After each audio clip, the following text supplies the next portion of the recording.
Good? Okay. Okay, call to order at 7:01. We'll do a roll call.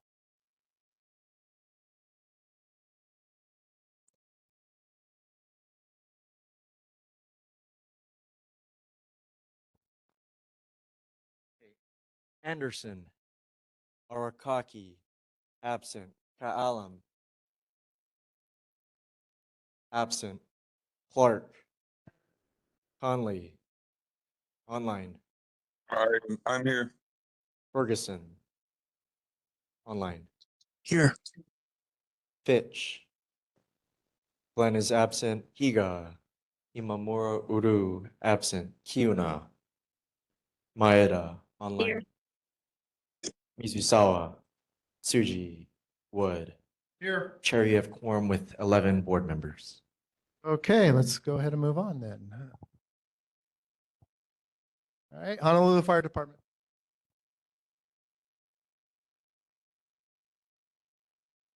Hello, everybody. I'm Firefighter 1, Mike Nojo from the ʻAiea Fire Station. I'm going to share the statistics that we have for the month of June. Starting first, we had 1 structure fire, 0 wildland or brush fires, 4 nuisance fires, which could include rubbish fires outside of structure or vehicle, 0 cooking fires, 5 activated alarms with no fires. For emergencies, other than that, we had 117 medical emergencies. We had 1 motor vehicle collision with a pedestrian, 2 motor vehicle crash collisions, 0 mountain rescues, 0 ocean rescues, and 2 hazardous materials incidents. And then our fire safety tip this month is about hiking safety, I guess being that it's summer. So we have popular summer activities often include hiking our beautiful island trails. Here are some helpful tips to ensure you enjoy your adventure safely. So first is plan ahead. Choose a trail that is within your skill and stamina level. Visit hawaiitrails.org for more information about official trails. Next is check the weather. Remember to factor the rain, wind, and swell forecast. Next is stay on the trail. Never leave the trail or endanger yourself for a photo. Next is bring a buddy or ensure somebody knows your plans, whether they are with you or not. And then watch the time, ensure you can return home before it gets too dark. And then I just want to reiterate, for more information on more details on the incidents that were noted, you can visit the fire department's website at fire.honolulu.gov. And under the news and info tab, there's a fire response search tool on our website. And any questions now? Board members, any questions? Lawrence? For a wildfire response, does the fire department practice as far as procedures and protocols to respond to those? We do have our own training programs. We have a wildland group that is at our training center, and we do yearly trainings, live fire burns, to understand the behavior of fire out there. And every summer is especially busy out on the west side. But it would just be up to the captain's discretion also with how often we do it in the station or in the neighborhood. You guys have drones that you send up? We do have a drone team, yes. So every station has a drone? So we don't have at every station, but we have a drone cadre with the department, and it's guys that have trained extensively on the use of these drones. And if needed at calls, whoever the command is in charge of the call, they can request that the drone come, fly it up. We can see where the fire is going. We can see which ways it's spreading, if there's any kind of exposures on the backside, like fire impinging on neighborhood. And then we can decide what to do with that information with that team. So the drone is stationed at a fire station? I have to get back to you on where exactly it's.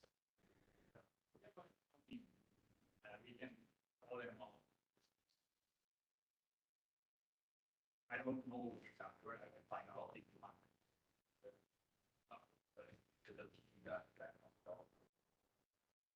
That's firemen that's operating that drone. Okay, thank you. I have a question.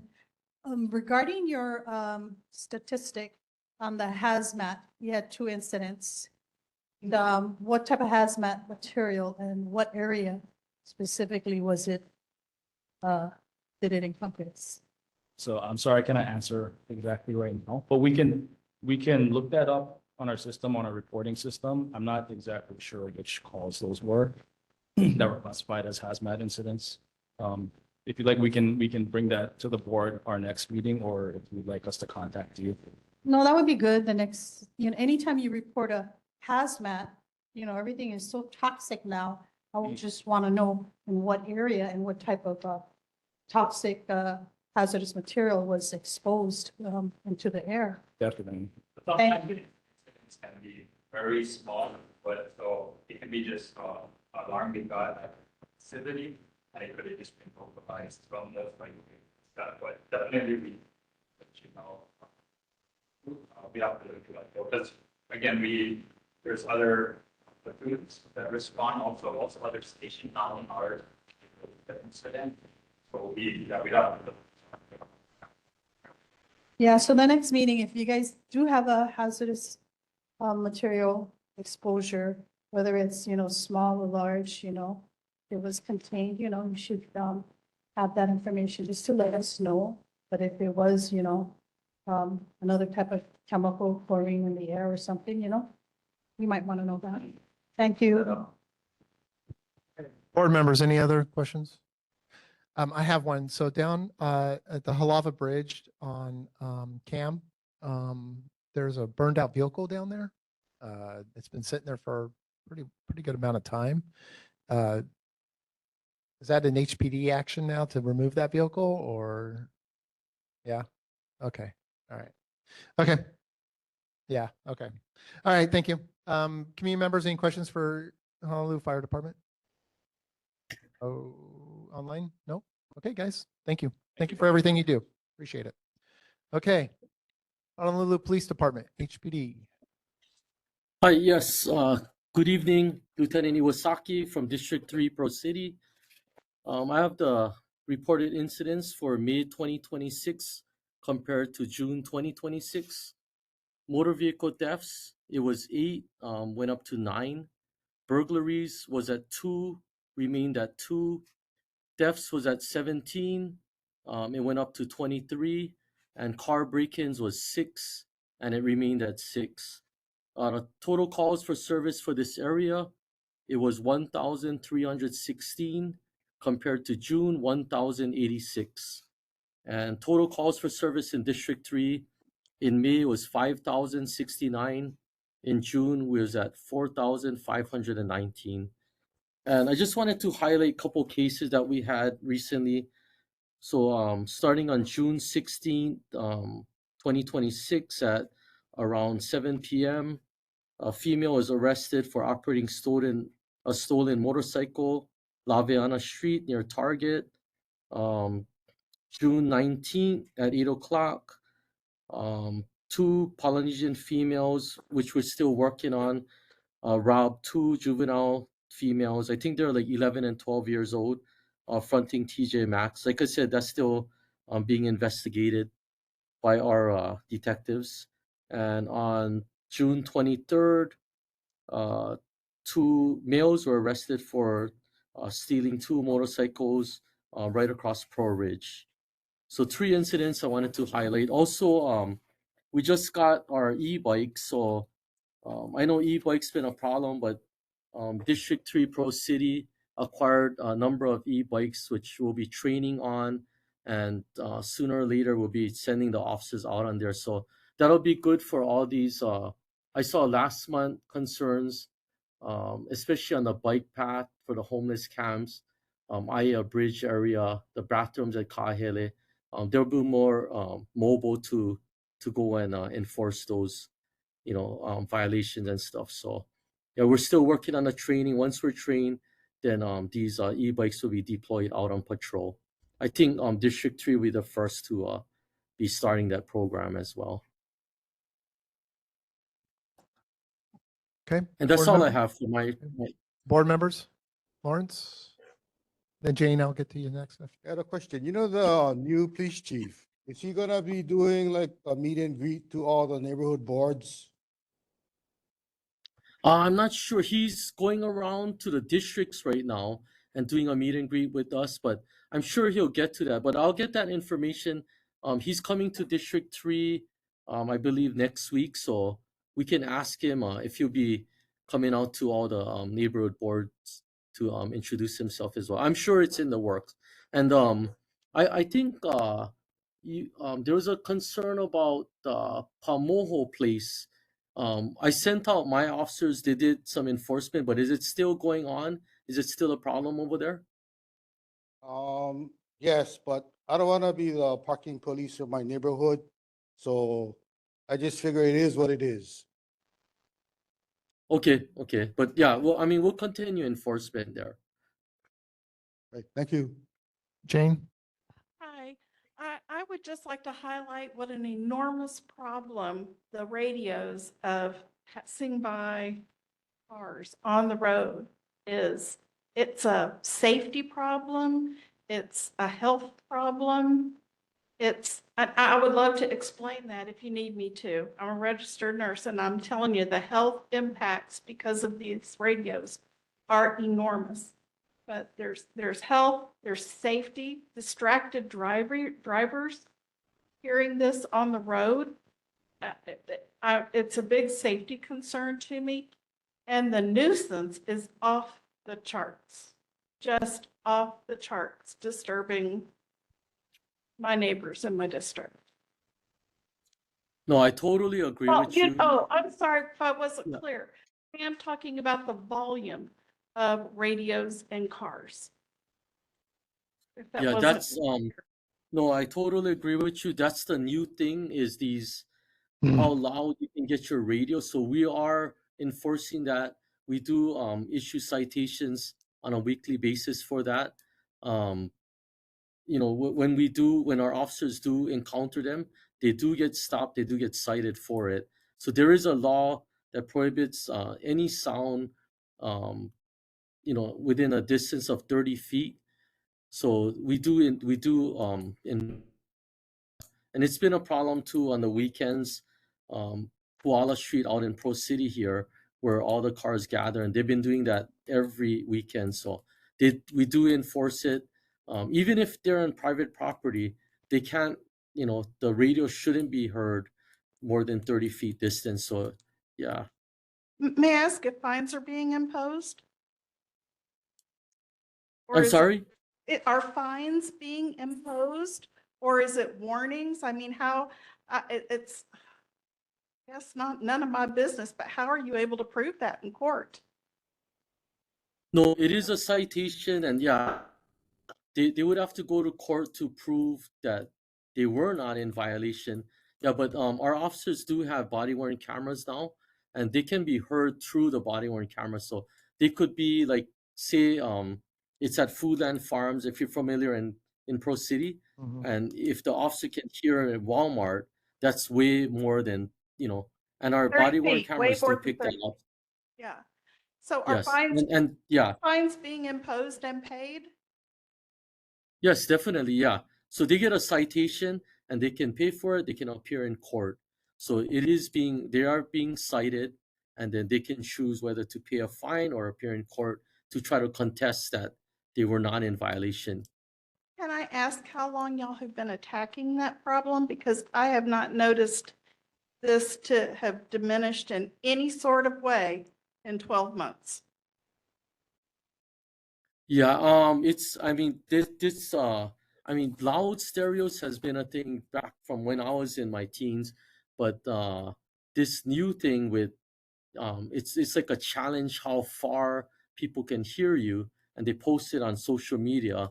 That's maybe a thing that happened maybe about a year ago. So we've been attacking it ever since. But it is Yeah. a safety and health thing. The nuisance, I mean, that's pretty bad too, but it's a safety first problem. Safety first. Yes, that's definitely a problem that's going on right now that we need to attack. Yeah, and yes, thank you. Okay, thank you. All right, Lawrence? Sorry. Hey, One of my neighbors, he has an adjacent lot next to my lot, and I think he had some kind of health issue or something worse, but his lot is getting overgrown. If I go over there and cut his weeds and everything down so I don't attract rubbish dumping or vagrants, can I get into trouble by going onto his property? You technically can. Um, are you able to contact them and let them know that I'll be doing this? As long as you're I, welcome to do it, but if they just find you on their property, it could be like a trespass second or a simple trespass crime. If they did report it, say I didn't give this person permission to be on my property and he's on my property, you know. So is there any way you can get permission? we've been trying to contact that person for the past 6 weeks, 8 weeks, but I think something medically happened to him because I believe that lot is under a trust. So there's like 10 or 12 owners. But since that guy disappeared or went away, nobody's taking care of the lot. So I was thinking of going over and just cutting everything down so that it doesn't attract illegal dumping or vagrants onto that lot. Yeah, I I mean, personally, I don't see a problem if you're doing it on good faith. But if you ask about the law, if they do make a complaint and say, "Hey, that was valuable plants," and you didn't cut them down, you know what I mean? So, yeah, unless you contact the city, or I don't know if you can call Department of Customer Service and ask them, but yeah, I don't think the city is private property too, right? So I don't think they'll go and cut it or do anything about it. So, but for HPD wise, if they did make a complaint, then we'd have to make a case on you. Okay, yeah, the reason I'm concerned is there's that lot across from Waimalu Elementary. And I think there are up to 8 to 10 tents that's hanging out on that lot by the canal. And I believe all those people there, they're houseless, but they have a little community going on over there. And because it's private property, I think it's hard to get those people to leave. Yeah, yeah, exactly. And you don't want that to happen over there on your property, right? Yeah, correct. You mind if somebody stops by from your department, I drop your name? Yeah. So my sergeant's over here that's in charge of the ʻAiea area. He just looked it up and he said on Department of Customer Service on the website there is a section that you can report private property overgrown yards. And he's on the site now. It says report a concern, City and County of Honolulu. So yeah, that might be a start right there. It is Department of Customer Service, so I guess you could call them, or because they take care of the chickens too, so you could probably call them or report it on their website here. Okay, thank you. Okay, Thank you. go ahead, Mana. Hello, Glenn. I brought this up several months ago and nothing has happened. 98-870 Pu'u Street. There's two trailers that are not licensed and a Ford dually has no plates, unlicensed. So if I gotta pay taxes on my registration, I think they should pay also and be legal. I think they're legal on the road. They don't move, they're just parked. Okay. What is the address that you just said? 98-870 Pu'u Street, HAPUU Street. It's off of Olena, up above the football field, ʻAiea football field. Okay. Okay. Hey, Steve, did we do that one? Okay, okay, they were cited. Okay, yeah. Sergeant Miller said they were cited, but let's go revisit that tonight. So right after this meeting's done, I'll send the officers over there. Yeah, if Thank- it's all expired, then we have to look at it, but usually we can tow it. But if it's a dually and trailers, I'm not sure if our tow will take it. Yeah, but then if for the Ford dually, if it's all expired, we might be able to tow it. So we'll go look at it right now. It's not even expired. It doesn't even have plates. None of the trailers have plates. Okay. Of the dualies have plates, or one dually, one truck. And they're fairly new, but no plates, no temporary, nothing. Okay, we'll go address that right now. Thank you, I appreciate it. Okay, board members, any other questions? Okay, I have a couple things. So on the bridge, Halava Bridge on Cam, down by the Pearl Harbor Memorial, there's a burned out vehicle with like a cone on top, I think. It's been there for, I think, a week now, maybe.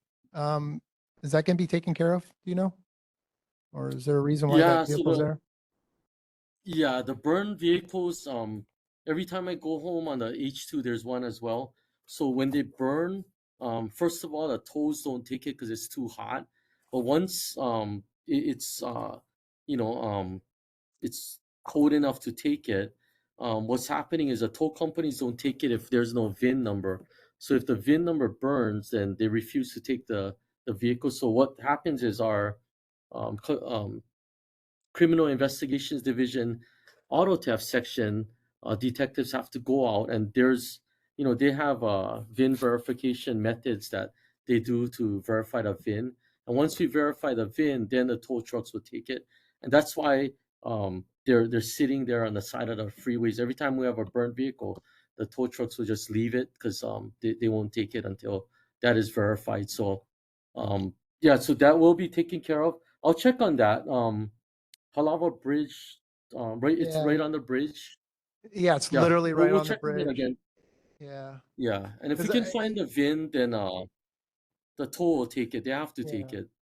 I'm just thinking like every Japanese tourist that drives by there thinking like, look at that burned out vehicle, kind of, Yeah, yeah. yeah, yeah. So, okay. All right. And then, are you guys, have you guys been actively doing anything about the racing that happens on the weekends? And I'm saying this in a positive light because I don't think I've heard a lot of racing happening on the weekends recently. Yeah, no, our traffic division and our officers, they're actively, enforcing that on a weekly basis for the past couple of years, and it grows, it shrinks, it grows, shrinks. So, yeah, Yeah. we have excessive speeding arrests weekly that come into our station. It could be even on a weekday, weekend, whenever they decide to gather and race. But and that's part of the problem at Koala Street too, is all the racers gather there. Hmm. So yeah, so we are actively working on it. Um, with our traffic division and all the districts, because they go through all the districts on a weekly basis. So it still does happen. We do get calls Okay. for it, and it's like Yeah, 200 just- cars. Right, because I don't think I've heard racing up down the H1 in probably a good month now. So it's been pretty quiet actually. So I was going to give you guys Yeah. kudos for that. So thank you. Okay, that's all I had. Okay, community members, any questions for HPD? Sir, you want to come up here to the microphone real quick?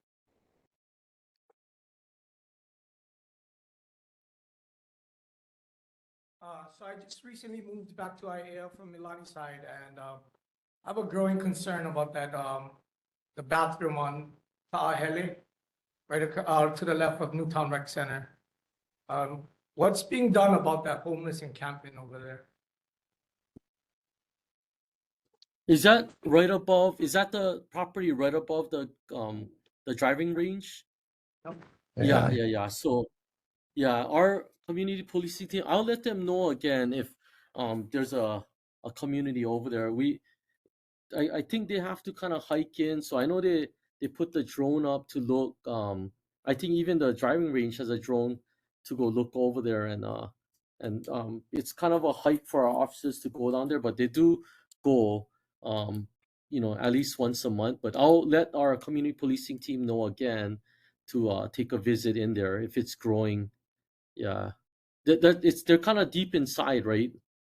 I don't think so. So what concerns me is I live across the street on Lulu Street. Mhm. And that's a private road. Like, we have our own sub-association that I pay kind of a lot of money to for maintenance fees. And They travel across, they traverse into our yards. I see them. I have 4 kids, and that's concerning. Half the women over there are half nude. They're wearing 4-inch heels. I've got an 8-year-old, a 10-year-old, 17-year-old, and a 19-year-old. And I don't need, this is Newtown, you know what I mean? It's a good community. And when I grew up in the same community, I grew up in the same house that I just purchased from my stepmom. And yeah, it's gone downhill in the town. We used to be prestigious, and it's very concerning. And the bathroom, I'm told, is open 24 hours. My kids all play baseball, and no baseball park is open 24 hours. The bathrooms, I don't see why that bathroom would be left open. I think you're enabling the homeless people. I think the bushes should be cut. Back in the day, I was brought up down Waianae. We used to go hang out down KL's area, and there was a lot of homeless encampments. They cut down all the Calvi trees, and poof, gone. The homeless went away. So by giving them shelter, giving them, masking them from the public, that doesn't do any good. If we cut that down, you guys repurpose it. I was told that people was gonna make that into a dog park. I thought that was a great idea. This is Newtown. This is a great area. I don't see why we would let them invade in our areas. I'm just Yeah. concerned that I would hope. Yeah, no, definitely. I'll route your complaint to or your concern to our community policing team, and they do actively go in there and they do actively talk to the homeless people there. But if you can do me a favor as well, when those homeless people trespassing or coming on your property and stuff, could you give us a call? Because that's a concern that we can take care of, and then we can trespass them from your property. So if they do.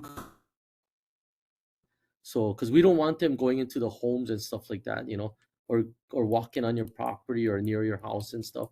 So, if you can do us a favor, our police, and yeah, and we'll respond to that. But then, I'll also ask the community policing team because they're active with the park directors and stuff about the 24-hour bathroom being open because a lot of the bathrooms are closed. They do get locked, at nighttime. So we can see if we can work on that as well. Yeah, as long as we have a plan, but it doesn't seem that way. It seems to be just very complacent on what they're doing. They're allowing them to live there. And don't get me wrong, but Hey, hold on. Hey, Kaz or Kathy, is that park and bathroom under the HOA or is that under city?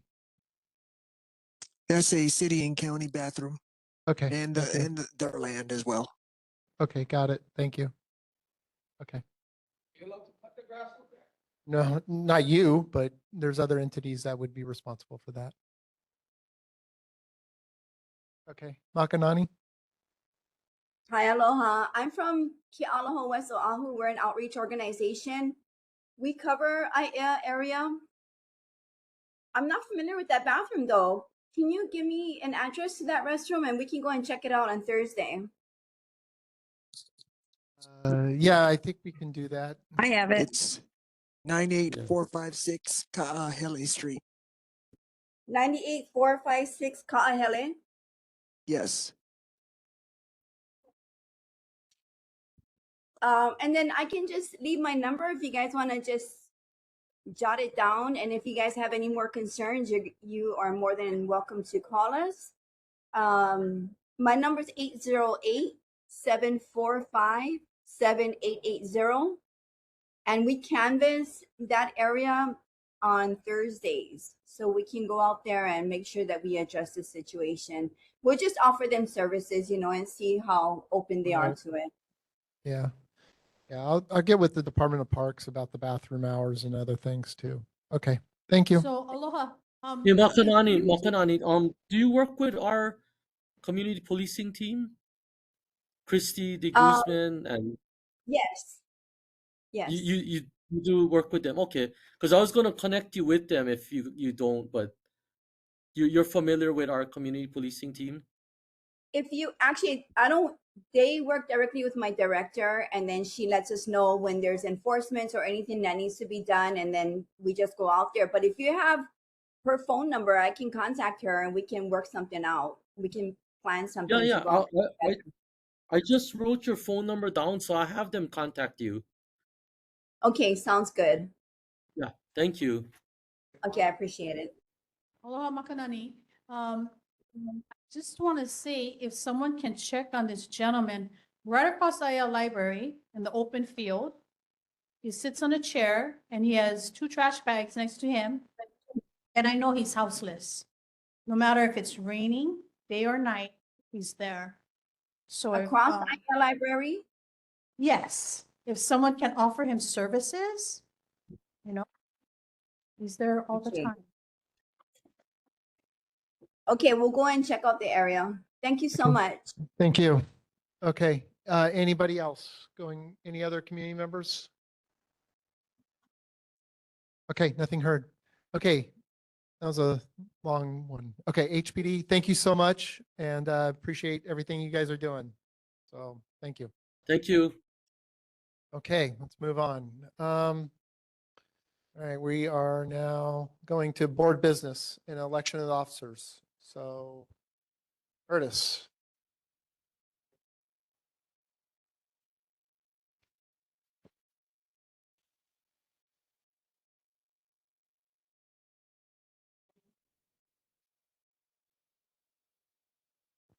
The person sitting next to me was, his name Stephen Wood. I second that. Are there any other nominations?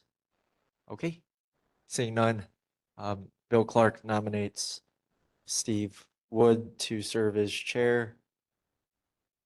I'll just take a quick roll call vote. Anderson, Arkaki and Ka'alam are absent. Clark. Wait, Curtis, did you just say I was absent? Oh, sorry, Ka'alam. Yes, Callum, do you vote for Wood? Yes. And Clark votes for Wood. Conley, Yes, I. Ferguson, Yes. Fitch. Aye. Okay, for Wood. Glenn is absent. Higa, Wood. Imamura Uru is absent. Kiuna, Wood. Maeda, Yes. Wood. Mizusawa, Wood. Tsuji, Wood, and Wood.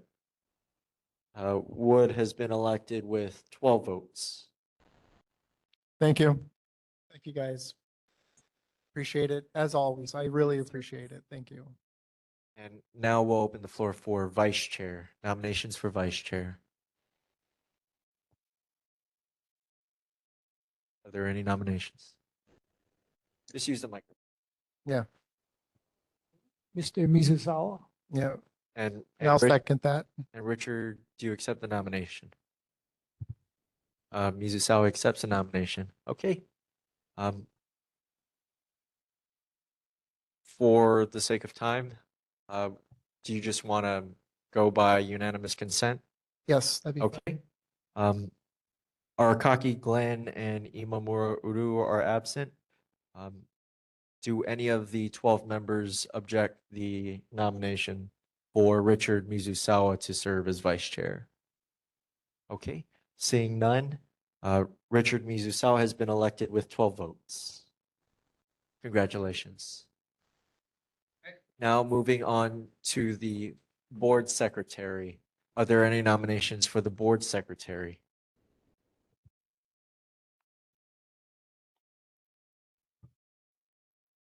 So Anybody want to volunteer? I draft the minutes based on the meeting recording. All you have to do is look at my draft minutes, make any revisions, send it back to me, and we'll approve it at the next meeting. So I take care of most of the work for you. What's Tracy? Yeah, it's Tracy. So Tracy's never here. So that's how hard the job is, by the way.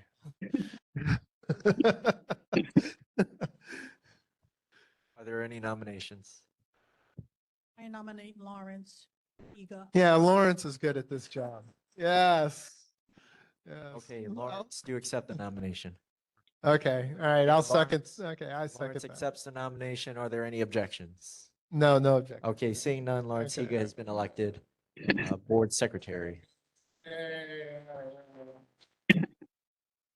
And finally, the board's treasurer, Which is currently Bill. which is currently Bill Clark. Yeah, Are there any nominations? I'll nominate Bill again. Okay. I'll second. Okay. No second is required. Yeah, no That's- second that's required. correct. That's correct, Mr. Fitch. Okay. Are there any objections to the nomination? And there are no other nominations, so Bill Clark is elected the board's treasurer. 12 votes. Okay. All right, next is our determination of recess schedules.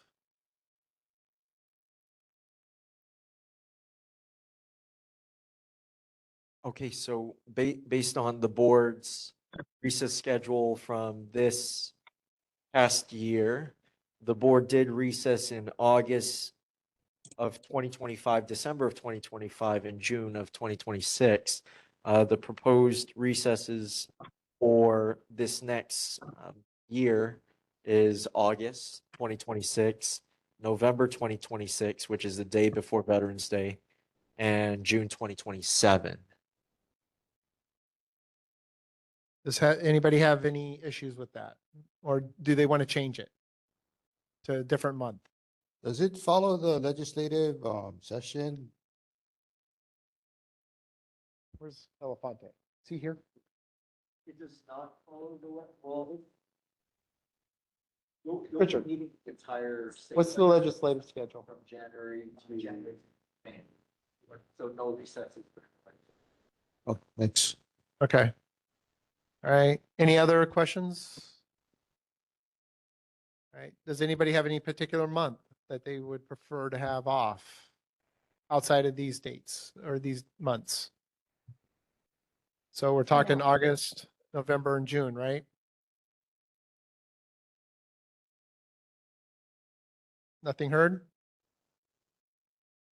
Online, any questions? December. To me. Oh, Kaz said, you, It sounds good? good to me. Okay. Everybody's in agreement with August 2026, November 2026, and June 2027? Okay, all right, we're sticking with that. Okay. All right, let's, moving on, consideration of board members. correct.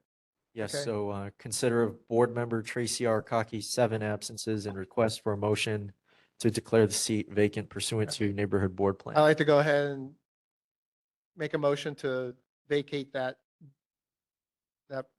board member, vacate the seat that Tracy Arakaki is in. Okay. Is there a second to the motion? Kiuna seconds the motion. Any objections to that? Oh, could you use the mic? I do not. I know that he was having issues, family member issues, but he has missed almost a year's worth of meetings at this point. And he can always come back when he's ready, right? I mean, it might be filled, but that's the risk he's taking. But I would gladly welcome him back if the position's open at that point. So, but I don't want to hold that position open on the hope that he does come back. When we can have an active participant. So is there any objections to vacating his position on this board? No objections? Okay, we're going to go ahead and vacate that position. Okay. Okay, moving on, consideration of the 3 absences for Bill Clark, Jordan Conley, and May Umamura. Anybody want to make a motion to vacate those 3? No motion heard? I'll Then make a we'll move on. motion. Okay. All the seats or which one? All the seats. Okay, anybody want to second that motion? I second. Kathy, you want to second that motion? Sure. Okay. Are there any objections? No. Back to my seat. Okay, let's do a roll call on the objections. Well, this is Jordan, so I object to my seat. What's that? I'm sorry, Ron? Okay, so Ferguson made the motion. Callum seconded the motion to vacate the seats Yep. for Clark, Conley, and Imamura Uru.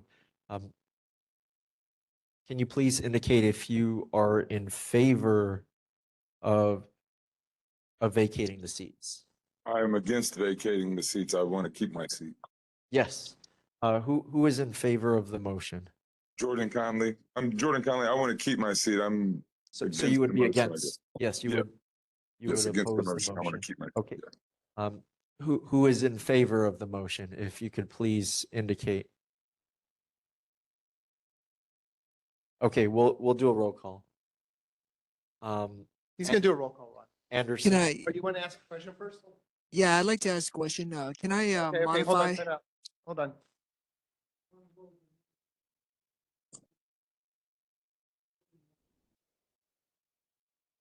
Okay, so I believe the person who made the motion would have to amend it. So we'll just, I would like to amend my motion okay, to vacate 2 seats and to keep Conley since he's at our meeting. and Clark as Clark well, is at who the was meeting, just too. elected as your treasurer. Oh, is Clark here as well? Okay. Yes, Correct. Clark I'm is in sorry. person. So May then I is the only will. one. May is the only one who's not here. I would like to suggest may not be put out. Okay, well, you can She's- vote on that. Okay. You can vote on that. Okay. So Bill Clark and Jordan are both here present Okay. right now. So if you want to amend your motion, you would say that you're only making a motion for May to be vacated. Roger. I'd like to amend my motion to have only May be vacated to make the seat available. Okay. Okay, and Callum agrees with the motion, correct? Seconds still? All right. Okay, Callum still seconds the motion. And Okay, is there any discussion before we? okay, is there any discussion before we get into vote? May's been a longtime member of this body, and I feel like her input is valuable. I will make a really strong effort to get in touch with her to see what's going on with her. I haven't heard, we were off last month, and I just wasn't able to get in touch with her this month. So I feel like she's a valuable member of this body. Okay, thank you. Anybody else want to make a comment or discussion? Go ahead, Mana. Has she been excused on these absences? Has she contacted you to say that she was? So she did reach out to me, but when I have conversations with her, it's very, not wordy, I would say. It's very disjointed, I guess is the best way to say it. I'm very confused by what she's saying. I think she intends on coming, and then I'm not sure if she really understands that she's coming. And Transportation is difficult. transportation is difficult. I offered to pick her up, but I don't think she realizes, like, she understands that. So, so yeah, I don't necessarily know Mana. I think her intent is to come, but I think she gets a little confused. Okay, I'm good. Yeah. Okay, so the motion on the floor is to vacate the seat held by May Imamura Uru. Okay. Anderson. Nay. Ka'alam. Ka'alam. How do you vote? Sorry, you're muted.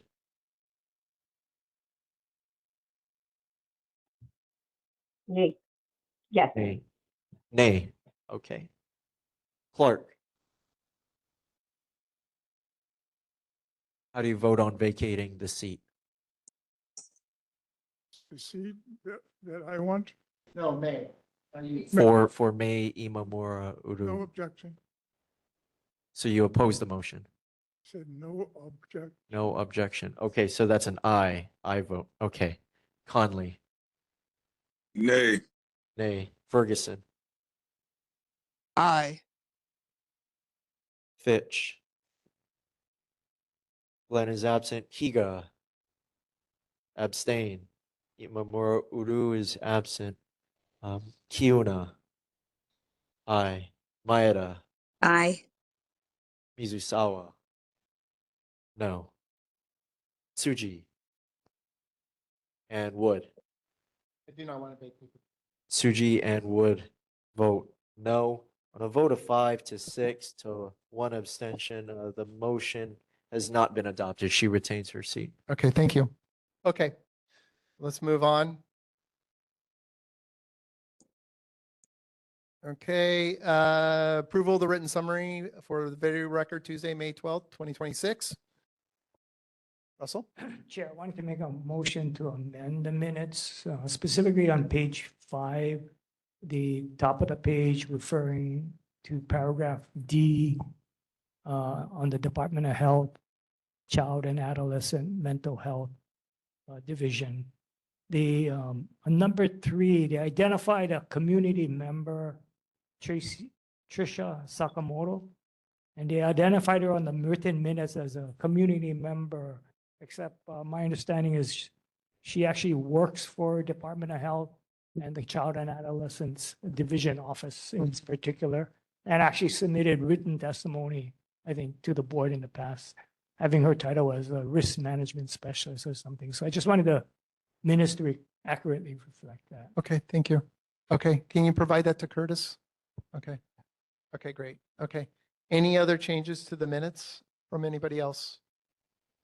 Okay. So with those changes, are there any other objections?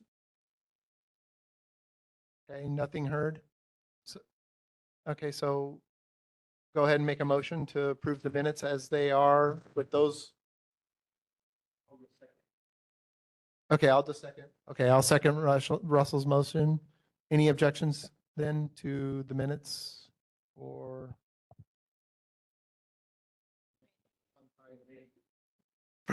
For May 12th, 2026. Nothing heard. Okay, so then the approval, and then the written summary for video record Tuesday, May 20th, 2026 is passed.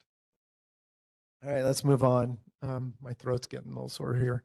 Board of Water Supply, Tracy. Oh, you're here. Sorry about that. Good evening, Chair and members. I'm Stephen Dorsham from the Board of Water Supply, and for the ʻAiea Neighborhood Board District, in the month of June, we had 2 main breaks. One was on June 4th. It was an 8-inch break at 98-1709 Kiabi Street, and the other one was on June 10th, 8-inch main break at 98-1078 Kawanohi Street. And our general announcement is to promote our annual Unthirsty Plant Sale, which will take place at the Halava Xeriscape Garden. This is right in the back of Halava Valley at 99-1268 Eva Ennis Street. It's going to be Saturday, August 1st from 9 to 1. There will be a variety of xeric plants by local vendors. We'll have our team of plant doctors from the UH Master Gardener Program with plant care advice and information. And there's going to be free soil conditioner. So if you want more information, there are some flyers on the table over here, or you can check our website out at boardofwatersupply.com/plant sale. And I believe at the last meeting, Tracy took back a bunch of questions, so I've got responses for you on those. The question from the first one was from Community Association President Claire Tamamoto. She asks, when is the ʻAiea Heights Drive water system project going to be completed? And the project is estimated to be completed by October 2026, barring any unforeseen circumstances.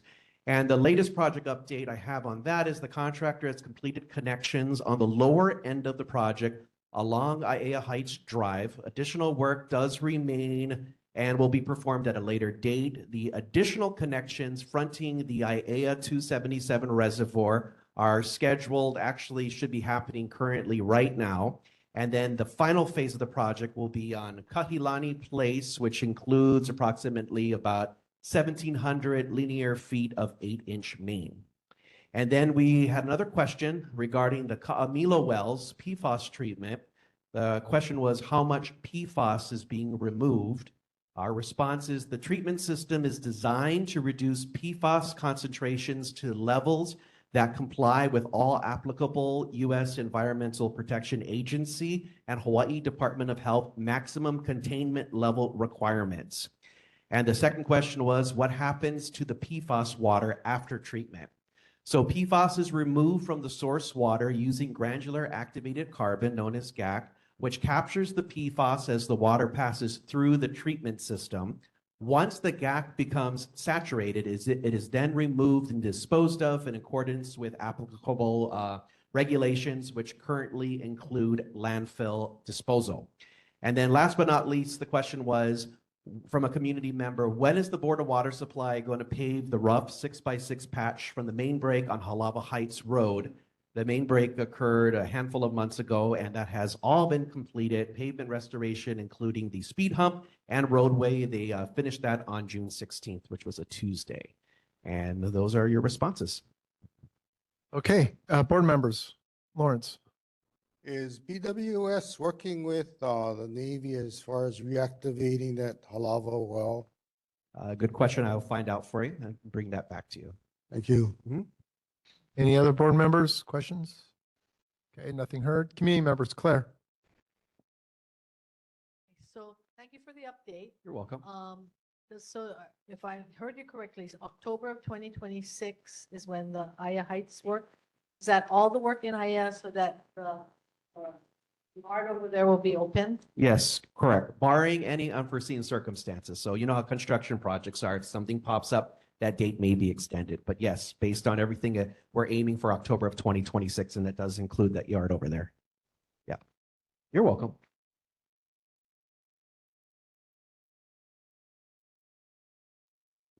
Okay. Thank you for your report. Yeah, you're Appreciate welcome. Thank you. All right. All right. Council, let's see, where were we at? Oh, Mayor's office. Hi, this is Haku Millis. Can you hear me? Yes, we can. Thank you for verifying. I'm having some issues, so my camera's not working. I'm Haku Millis, Director for the Department of Design and Construction. Mayor's newsletter, coordinated efforts underway to strengthen community disaster preparedness. Former Smithsonian National Zoo Director to lead Honolulu Zoo. Leadership change in the Managing Director's office. Cleaner Waikiki starts with the new enclosed trash receptacles. Major infrastructure improvements underway in Kailua, travel and leisure places Honolulu, and the top tier of U.S. public transportation systems. The July 2026 edition of the Mayor's newsletter can be found online at honolulu.gov/mayor/newsletter. The link is on the agenda. DTS also had an announcement, lower speed limits in school zones. The Honolulu Department of Transportation Services is lowering speed limits in school zones across Oahu to improve roadway safety, as legislated by City Council Ordinance 24-32. Posted speed limits on city and county Honolulu roadways that border a school will be changed from 25 miles an hour when children are present to 20 miles per hour between the hours of 6 a.m. and 6 p.m. on school days only. In addition to the new speed limit signs, the city will be installing and replacing school zone signage within 1,000 feet of the school that is missing, faded, or does not meet current federal standards. There are more than 200 schools on our island, so this large-scale effort involves thousands of roadway signs. Given resource constraints, the city will implement the changes in phases over the coming years, starting near public schools. Priority school zones within each council district were identified based on school enrollment, Title IX status, students living within walking distance, level of education, crash history, and speeding issues. For roadways not under city's jurisdiction, the department will request lower school zone speed limits for the appropriate roadway owner/operator. If you have questions or concerns, please email cchsrts@honolulu.gov. I'll put that email in the chat. A couple of issues on follow-up. The 99-230 Wanalo Road construction. The issue with the trenching permit to structural builders that has been open for an extended period with no work visible. Department of Planning and Permitting Civil Engineering Branch Inspector spoke with the contractor on May 4th. The sidewalk work is expected to be completed by the end of July 2026. If it's not completed end of this month, you can reach out to DPP. But I will make sure to check on that before the next report. Hopefully it's been wrapped up. Next issue, ʻAiea Interim Park. What updates can DPR provide on the ʻAiea Interim Park and the proposed Keolo ʻAiea Ohana Park plans? DPR provided, as of April 2026, maintenance support services has completed the installation of new irrigation components at the ʻAiea Interim Park site. Quick couplers have been installed in designated areas throughout the park to support ongoing and future park-related improvements associated with the project. At this time, DPR does not have any additional project updates regarding the proposed Keolo ʻAiea Ohana Park beyond the work completed at the site. If further detailed information is requested regarding the project vision, planning, or future improvements, please contact the organization Trees for Honolulu's Future directly, as they are leading the project coordination and community planning efforts. DPR appreciates the neighborhood board's continued interest and support regarding improvements and future opportunities for the ʻAiea Interim Park area. Next, question on private property lot maintenance. This issue I think was discussed earlier. For private property owner does not upkeep their property like grass or tree overgrowth, what is the process for the city or neighbor to help? With the property owner, HPD was asked, what should people do if they witness illegal activity or people trespassing onto a neighbor's property? So DPP responded, first, DPP will issue a violation to the owner of an overgrown property. If they do not comply by a due date, the violation may be referred to our code compliance branch for civil fines. DPP does not regulate tree overgrowth unless it is encroaching into the city maintained driveway or sidewalk area. Overgrown trees between neighboring properties is a civil matter. HPD responded, if a member of the public observes or witnesses illegal activity, including people trespassing onto a neighbor's property, he or she should call 911 to report the activity. Some things to be mindful of: providing a physical description and the clothing worn on the individual to the 911 operator, as well as their activity, direction of flight or travel, etc. In addition, HPD reminds the public to be cautious and not risk the safety of themselves or their families by confronting the individual or attempting to detain them. It's safer to call 911 and be a good witness for responding police officers. The next issue regarding the Maona parcel in ʻAiea. Will the city consider acquiring the Maona parcel at 99-147 Mikalemi Street through the Clean Water and Natural Land Funds? If so, what's the next steps? Department of Housing and Land Management responded that their conservation office has been in communication with lineal descendants and community stakeholders regarding the Maona parcel in ʻAiea. At this time, the project has not advanced through the Clean Water and Natural Lands Program acquisition because the program requires a willing seller. The family and interested parties have been working to locate and communicate with property owner to determine whether there is interest in selling the property. Until a willing seller is identified and confirmed, the acquisition process cannot proceed. Should a property owner express interest in participating, the next step would be the completion and submission of a CWNL land acquisition application, including a willing seller letter from the property owner. Upon review and acceptance of the Conservation Office, the application would then be presented to the Clean Water Natural Lands Advisory Commission for evaluation and recommendation regarding potential funding through that program. For additional information regarding the Clean Water and Natural Lands Program and application process, please visit or contact the Conservation Office at conservation@honolulu.gov. I'll put that in the chat as well. That is my report, and I'm happy to take any questions. All right, board members, Lawrence. I had a question regarding spalling. There's an article regarding the Honolulu Civic Center parking structure, that it's leaking, it's spalling, it's gonna cost, I believe, 28 million. And then there's an expert who comes in after and says, you know, if you fix it when the problem is small, it'll cost $500 to fix. But if you wait, it'll go up to like $50,000.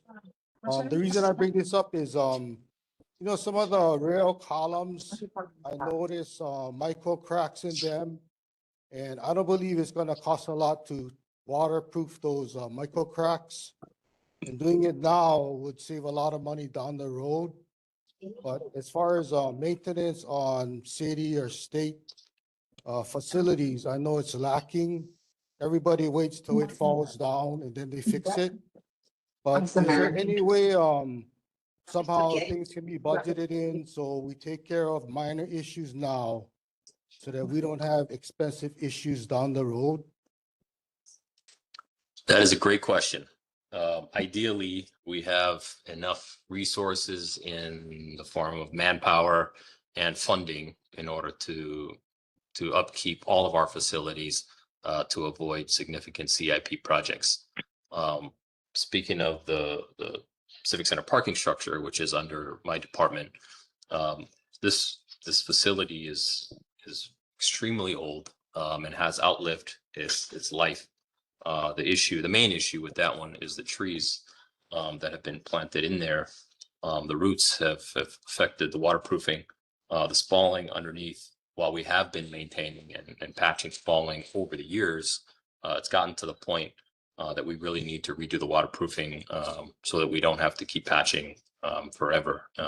Ideally, we'd like to remove trees. But so that's just some background on that one. For the rail columns and cracks, we'll take that back to Hart and to DTS for their input.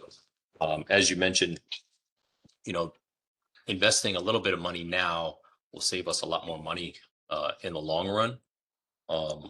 I know the city is working through program asset management in some infrastructure. One of them is DFM is working through that through stormwater systems right now. Ideally, you know, these would be all in place across city departments, but we are taking the right steps to get that implemented. It would help us because my department, you know, it only comes to us once it's gotten too far past the maintenance, right? And we have to do a CIP. And so we're trying to help them the best we can. Hope that answers your question. Yes, and another issue, you know, the bridge on Kamehameha Highway fronting the Palimomi intersection. There's a rail column there and it seemed like it's, I'm not sure if it's vibration or movement, but that bridge is starting to move a little bit. The ground around the bridge area is starting to get displaced. I'll try to take a picture by our next board meeting, but I'm not sure what the term is for I call it a bookend on the side of the bridge. If you look at the bookend on both sides of the bridge going eastbound, there's a good 1.5 to 2-inch gap now. Before it was like a 1/2 inch or 1 inch, but it is getting noticeably wider. I was wondering if anything can be done now to possibly prevent changing out the whole bridge, which is probably gonna be like 5 to 10 mil and shutting down the freeway. If anything can be done to kind of stabilize that area. I'll have to look into it. If you could, please send that to Chair Wood. I'd love to get it to our structural guys to take a look. If it's not city, at least we can keep the state informed. Work closely with their structural team as well. Okay, thank you. Thank you. All right, board members, any other questions for our mayor's office? I have a question. All right, Kathy, go ahead first. Hi, Haku. Hi.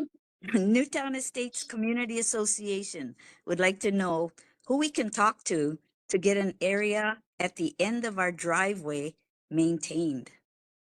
Our address is 98456 Ka'ahele Street.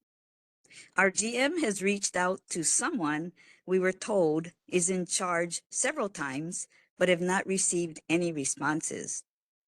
We would like to know whose property it is. I can send city and county aerial photos showing boundaries if you wish. If you give me an email address to send them to, I would appreciate it if you could please put us in touch with the person in charge. Thank you. Can I ask who you've been reaching out to or what number you've been calling? Geez, I don't have it right offhand. Kaz, do you know if you have it? I'm sorry, I do not have it. It is the supervisor that maintains the city and county park over there and that bathroom facility that was spoken of earlier. Well, so it's DPR then, Parks and Rec. If you could package that up and send it to Chair Wood, please. I know I'm giving you extra work tonight, Steve, but if you could please send that over, we can get a head start on that for next month. Will do. Thank you. Thank you. Mana? Yes, you mentioned about tree planting. Are you folks going with native Hawaiian plants? Or are you going for big shady trees that tear up the asphalt as they grow? So we work with our consultants on the best trees. In my opinion, there are no trees that should be planted in a parking structure like the one at the Civic Center. We will work closely with Department of Planning and Permitting to meet the requirements, shade requirements. Well, it's not really a shade requirement, it's a tree number requirement, but we want to achieve the intent. And so I can't really answer that right now. Right now we're in waterproofing stage. And then we'll be, this is going to be a multi-phase project. So you're just looking, when you say you're gonna plant trees, what do you look at? What's the criteria? Shade, road, saving the road from the roots busting up the asphalt? No, Yeah, I personally am not an arborist. So I will have to get back to you on the specific criteria that our consultants would recommend. We work very closely with Steve Nims on a lot of projects. I know there is criteria, but off the top of my head, I don't have it. So I will get it for you. You. Okay. Board members, any other questions? Going once, going twice. All right, community members, Claire. Thank you, Haku, for the updates regarding the building on Mauna Road. We also got informed that the street use permit that they had expired. So they didn't have a permit, but it had been, I guess the issue had been ignored. I look forward to the work being done in July, but I really would like to know they were allowed to trench. What are they trenching for? And what's the purpose of the trench? I mean, they're taking up 2 lanes or 2 areas and the sidewalk. And there's a really big hole there. Not even a hole, it's a big area. Anyway, so now they have remedied putting metal plates down so that they're flat. Before they were metal and wood and a combination of everything. But I'd like to know why is that the issue and what they were doing? Because I think down the line, we don't want to have a road that buckles because it hasn't been properly built. There were some cement mixers there, there was some rebar, there's all kinds of stuff there. So if you can, and then also their trucks are turning left onto Moana Loa Road. And I think the community has expressed that from that site, there should only be a right turn there. It's a very difficult turn there. So if you could follow up more on that. Regarding the park, the interim park here, the Keolalai Park, that interim park here, the ʻAiea Community Association has worked to adopt that park and will be planting in October when the weather gets better and we can establish the trees. We're looking for organizations that would be willing to help water once a week, 1 day a week or something. Then help from the affordable housing unit up above that. And then the Mo'ona project that you said you had an update on, I want to further update it. They did acquire a letter from the owner with saying that he was would like to sell it. He's available to sell it. And then later on, maybe a month later, he listed the property for $9 million. So, I mean, he thinks, well, he's got maybe an active buyer, so he's gonna list it for $9 million. Anyway. So that's coming down the line. Did I have anything else? I don't know. I think that's it under your report. So if you could follow up. Sure. Thank you. I appreciate the update. It's good to know that they do have a willing seller. I can check in with HLM on that as well. Regarding the work that's happening, most likely that trenching is just for utility connections. If there was concrete being poured with some reinforcement in there, they probably had to jacket some lines. The work that they are doing is inspected and approved by DPP. And so there shouldn't be concerns that, it's faulty work or anything like that. If it doesn't meet the code and the requirements, then it's not accepted and they would have to redo it. So I understand the concern of, if it's taken too long and like that. DPP's job is to make sure that, especially that work that's in the right of way is done correctly. So they will make sure of that. Okay. Okay, I think they made, we got an update and saying that there was a comment that they were trying to get approval from the Board of Water Supply. So it has to do either with sewer or water by connection. So- Claire, I think if you look at Garner Shimizu's report, the address is 99230. Yeah, but it looks like it's a new water meter and relocation of a fire hydrant. The fire hydrant's been relocated a year at least. It's Or sitting- a new water meter. So look at Garner's. Okay, I will, thank you. In regards to the tree, in regards to your question regarding the tree, the city has a tree farm, so what it's called, where they will. Yes. They tend to take, they do want to speak to the fact of the tree that fell in Waimalu and Waimalu Park. If you remember, for a long time, they were redoing the water lines on Mauna Loa Freeway. And in order to do that redoing of the water, they cut the tree roots that were in the street side. And then they cut the tree, so it made it right side heavy. And when the winds came and the water came, it just toppled it over and broke the street and the wall. So it's unfortunate. That was a very old. Okay. All right. With that, I don't see any other hands up for the mayor's office. So Haku, thank you for your report and Thank you, Chair. appreciate it.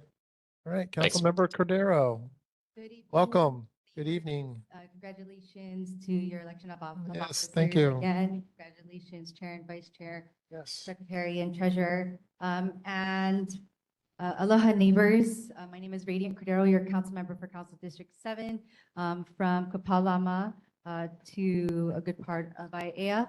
And I do have my report. If you don't yet have it, I do have extras here. I have 2 full pages of community concerns updates. I don't want to take up all of your time with reading off of it because I would probably take up until 10 p.m.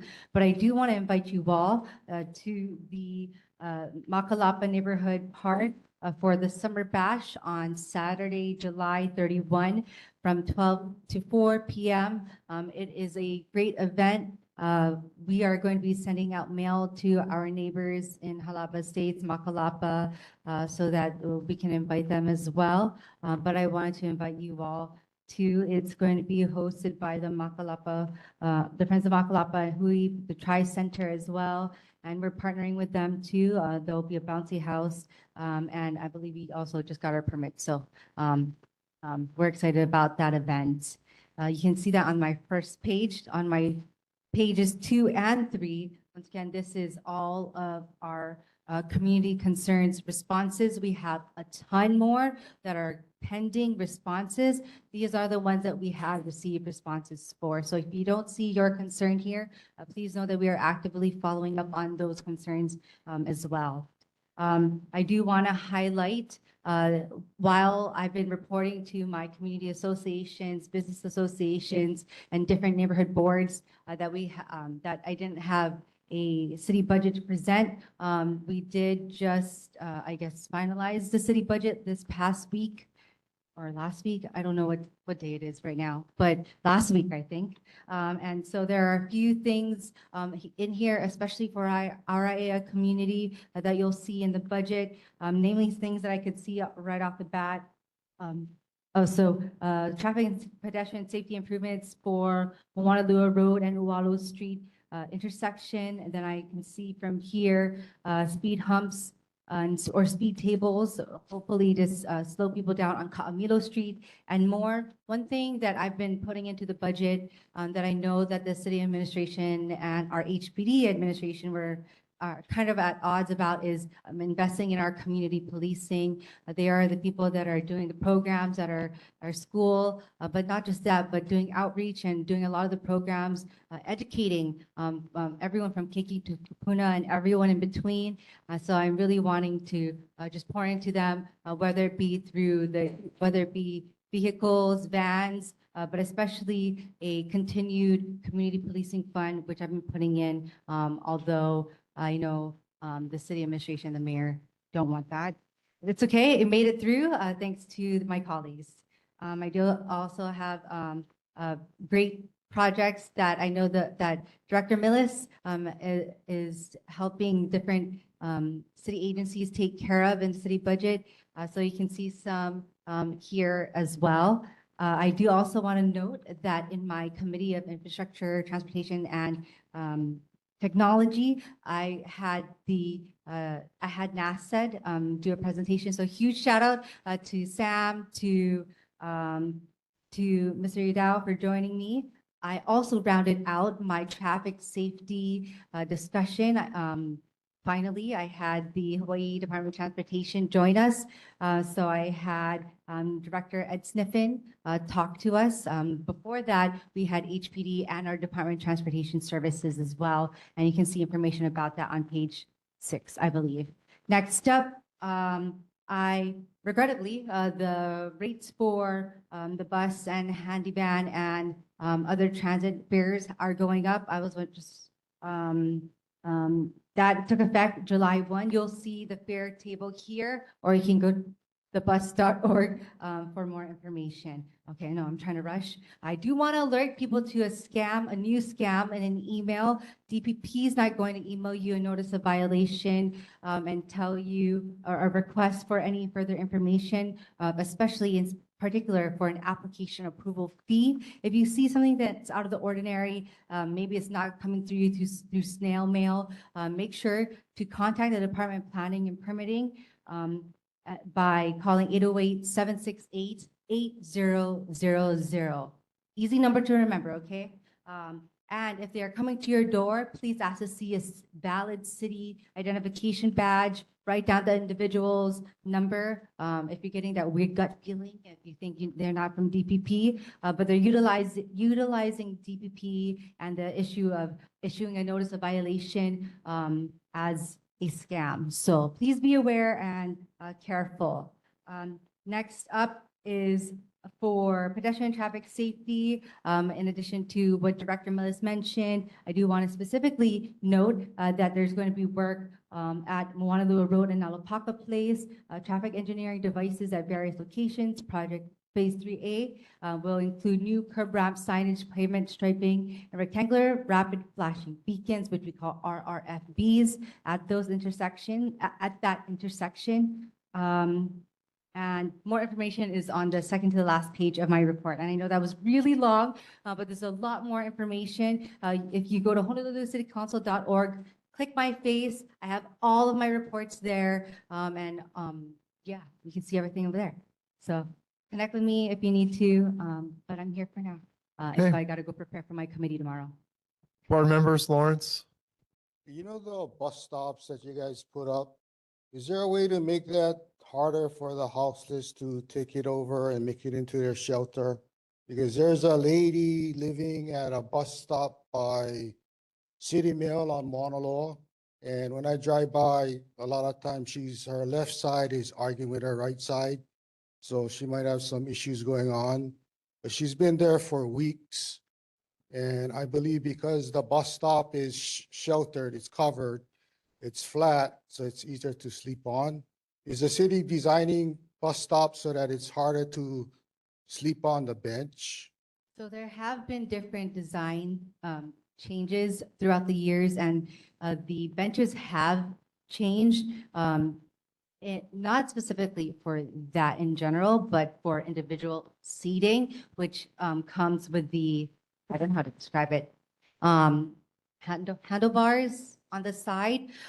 So there's that. I know that it's difficult because I have a whole other community that's asking for better shelters, Moanalua Gardens, Moanalua Valley in particular. But I do, and as well as in Kalihi. So while I understand that, I think the best thing that we can do, which we've been trying to increase, is CORE's crisis outreach and response. I forgot the whole name, but presence in ʻAiea.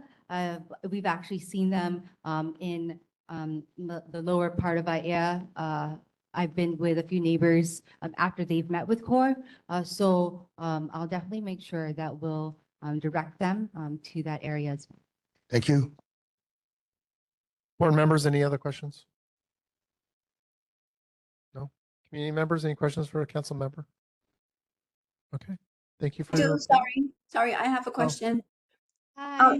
That bus stop that you guys are referring to, is that the one on Moanalua Road right below Proside Church? The one with that old ladies? Okay, Correct. yeah, that spot is really hard to pull over and visit with her because right before that turn, right? Yes. Yep. So Okay. we're familiar with what you're talking about. I guess we just have to be present more and just find a place to park and go to visit with her. Thank you. Okay, thank you. Thank you. Okay, thank you. Okay. Councilmember Okimoto's office?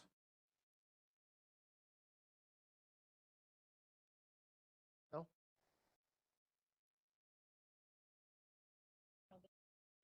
Aloha, sorry. Oh, there I she just is. had a little Okay. problem with my video. This is Pua with Councilmember Okimoto's office. I hope everybody's doing well tonight. Jocelyn dropped off the newsletters for July. And I thank her for it. I did ended up putting some important links, including the newsletter link and also different websites from our city council in the chat. So if anybody needs any of that information, it's available in the chat, as well as on the newsletter. The thing that I'm going to focus on is the legislative update tonight. There's a few bills that are going through council right now. Bill 41 relating to transportation. So Bill 41 proposes to confirm the revised ordinance of Honolulu to state law enacting through House Bill 2021, updating city regulations for the electric bicycles, electric micromobility devices, and other transportation devices. The measure strengthens consistency between state and county law while supporting improved traffic and pedestrian safety. Bill 46 relating to real property taxation.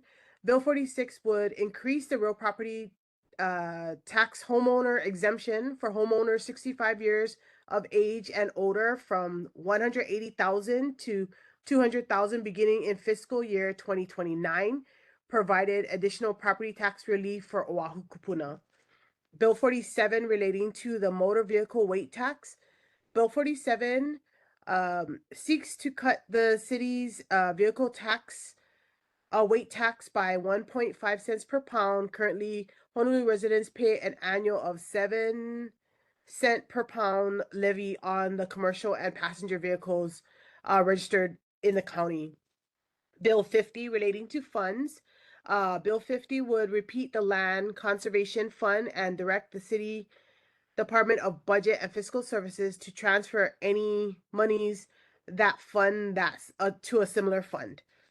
Bill 67 relating to real property taxation. Bill 67 will limit the amount that property value assessments for homeowners age 65 or older can increase each year to 2% or the rate of inflation, whichever is lower. And those are the bills we have right now. Right now, we're working on doing some maintenance and working with the Department of Parks and Recreation for ʻAiea Park. There has been constant graffiti on the playground, and also the bathrooms are they're working on the bathrooms at the moment. That was a concern by a few residents in the ʻAiea and Pro City area. But other than that, I'm here for questions for our office. Mahalo. Board members, any questions for Councilmember Okimoto's office? Okay, nothing heard. Community members? Nothing heard. Okay, thank you for your report. Much appreciated. Mahalo. Okay, Governor Green's office.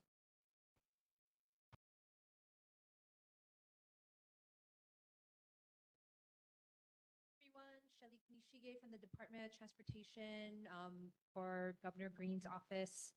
So tomorrow, Governor Green is going to sign into law SB 299, which directs DOT to set a clean fuel standard for the state, and that will be done through administrative rules. So there will be more notice about what's being proposed, and people can put their input in on that. So once that process gets going, we'll share how people can share what they think about clean transportation fuels. And then the other bill that will be signed tomorrow is House Bill 2021, which also affects e-bikes. So it clearly defines the 3 classes of e-bikes. So pretty much it's all about pedal assist, and anything like that can go really fast, like over 28 miles per hour is considered, is not considered an e-bike, it's an e-moto and shouldn't be on public roads. Other than that, so we're continuing to work on stream cleanups. So primarily we've been focused on Kaukanahoa stream, Waikane and Waiahole, but with the help of DLNR, we've done aerial survey of the stream, Waiaba stream by Pearl City, and we're getting set to do a contract to clear Waimalu stream by Kamehameha. And so I'm kind of veering more into transportation. So if the chair doesn't mind, I'll continue. Go right into it. Okay. And then, so member Higa, so I took note of your concern about the bridge. So Kamehameha Highway in that area is us. So I will pass that on to our bridge engineer. We do have a bridge page, priority site on our website. So if you want to see if a bridge is state or county, you can look at it there. But pretty much if it's on a highway or a freeway, it's gonna be us. Ask the question.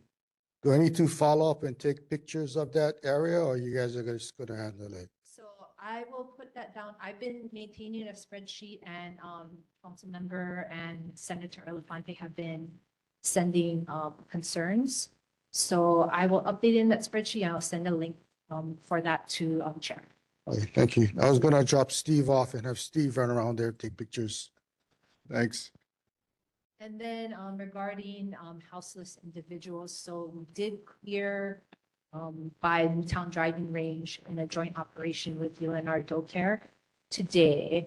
So that's the area right by the viaduct. And our procedure is we go out, we provide notice that we've stored property legally on state lands. They have to give them a day or at least 24 hours. And then after that, if the property remains, we pack it up and we take it to our contractor's yard and hold it for 30 days, where they can reclaim it if they like. And we also cleared by Laka the path to the ʻAiea. Anything else, Shelley? Just that we also update, so sadly, some of the projects we've been doing in the area have been extended. So kind of expect a little bit longer for Salt Lake. I think we've extended that estimated completion to August. Okay, thank you.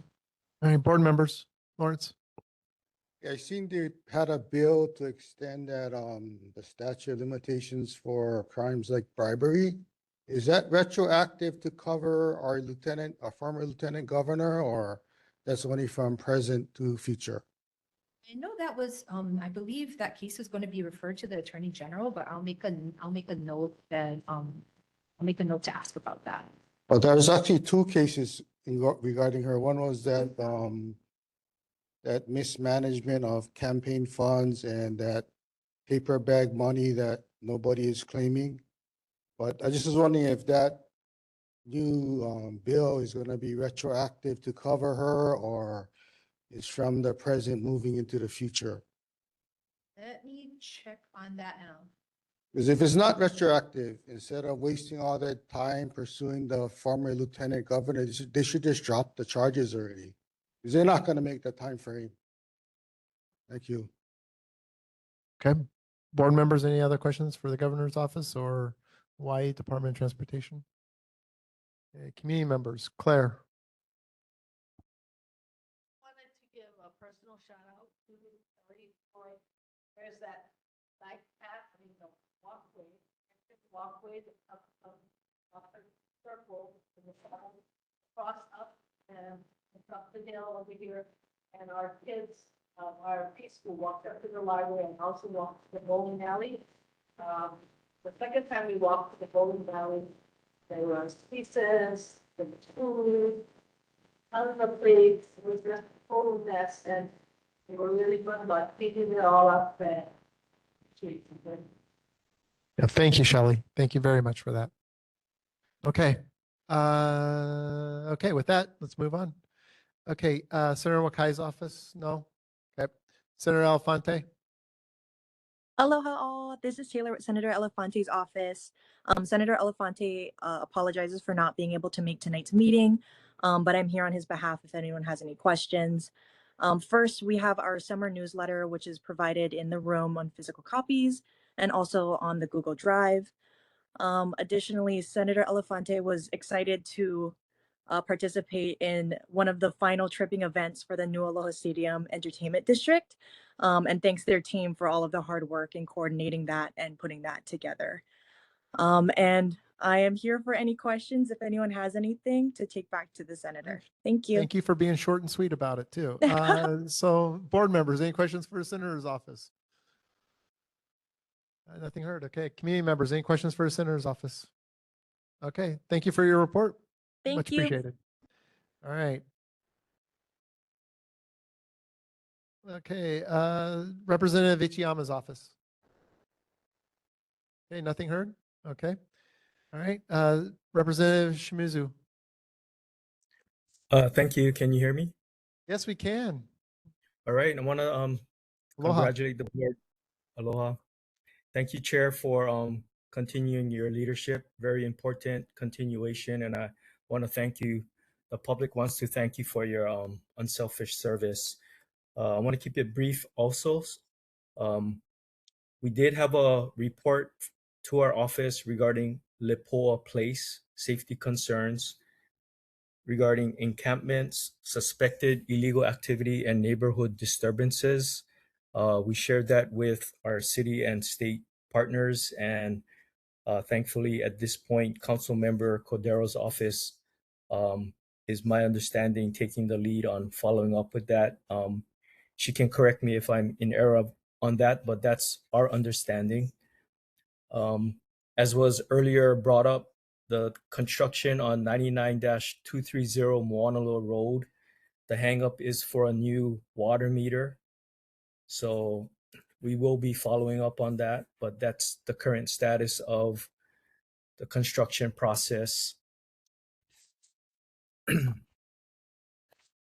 I wanted to highlight the HNL 311 website and the app. A lot of concerns do relate to city issues. I want to thank Councilmember Cordero and also Councilmember Okimoto's office and the city and county departments for their support as we try and transfer constituent concerns to the various departments. But in case you don't know, the Honolulu 311 app is a useful tool for empowering regular citizens to report things.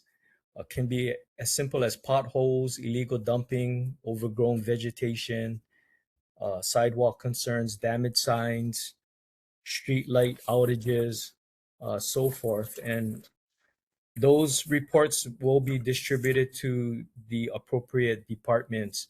And I tell my constituents, if they can do their part, of course, we can help them. And if they still are in need of help, to please contact our office.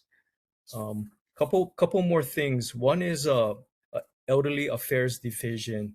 As I've been walking my district, I run into, and I have run into seniors who appear to be in need of help, whether they're not seemingly fully cognitive and they may be living alone.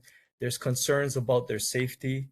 I looked into it, and the information I have is there is a city elderly affairs division, and there's a number that I have here that I'd like to share, 808-768-7700.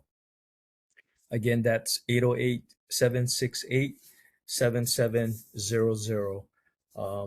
Last thing is, I believe DOT shared about stream maintenance. And for your information, Speaker of the House has formed a working group, which I am part of, and it's a stream management working group. We had our first meeting.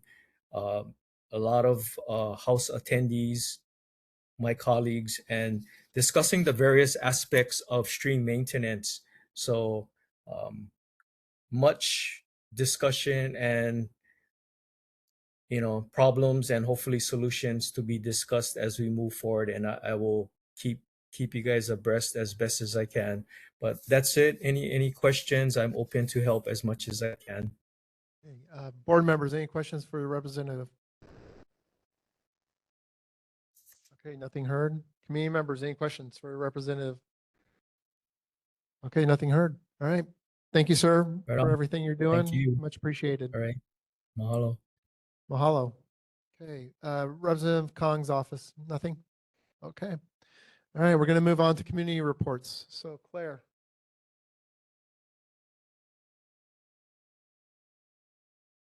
No, you're good. Some updates, the fish pond down at Group Point is closed temporarily because they're doing some dredging. They got a contract by Nanny to dredge out some of the silt from the bottom of the fish pond. So that should be really great for eventually the fish pond being able to, I mean, it's operational, but there's a layer of silt there. Our next ACA meeting, ʻAiea Community Association meeting, is on July 20th at 7 o'clock. It's in this same library, and it's a hybrid meeting also. We will be having a library book sale on August 28th. No, actually 29th, the Saturday. Here in the same room, 28th will be the setup day. And again, we have the parade on December 13th. Okay, that's it. All right. Well, thank you, Claire, for that. Much appreciated. All right. So I know Mr. Kennelly is not part of Pearl Ridge Shopping Center anymore.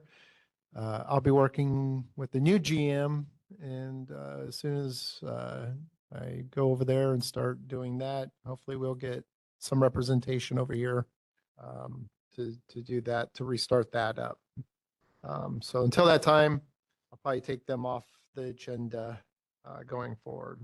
All right, so do we have the Hawaii State Department of Health online?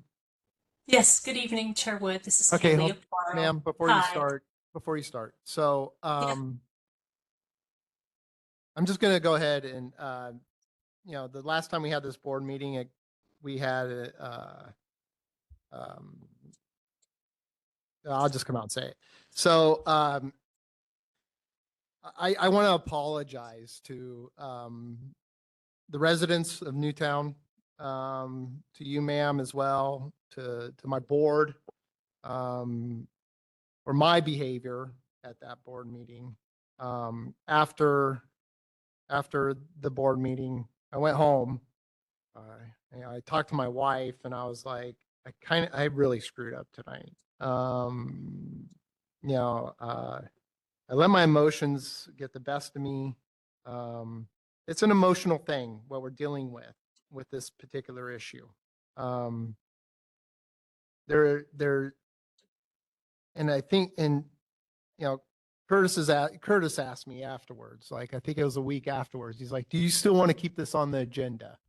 And I said, "Absolutely," because I think that at the end of the day, I think it's going to be helpful if we do, as long as we stick to the issues, not our opinions, not our and not express our feelings.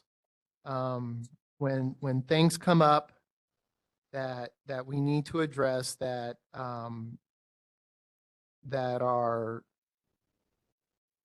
like I said, that are issues like the parking, or that we think are things that might violate or that might be going against the contract, or that might be things that can be resolved by the Department of Health, or that can be resolved by the homeowners. Those are things that I think need to be brought up in this forum. If it's an opinion, I don't think we need to be discussing that here. If it's a feeling, I don't think we need to be discussing that here. I think those things, I think everybody kind of knows what everybody's feelings are about this. And I think everybody knows what everybody's opinion is about this. So going forward, I think the ground rules will be, if it's an issue, let's bring it up. And we can discuss it here, and hopefully we can solve it, or we can get an answer to it.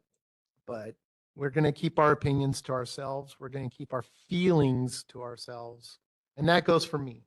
Okay. And hopefully that goes for everybody else. But I'm going to tell you right now, I'm going to apologize to the homeowners for my behavior. I apologize to my board for my behavior. And you're not going to see that again going forward. Okay. So I am very sorry. So with that said, let's go ahead and start off on the good foot. And with that, Department of Health, let's go ahead and what do you have to report for this month?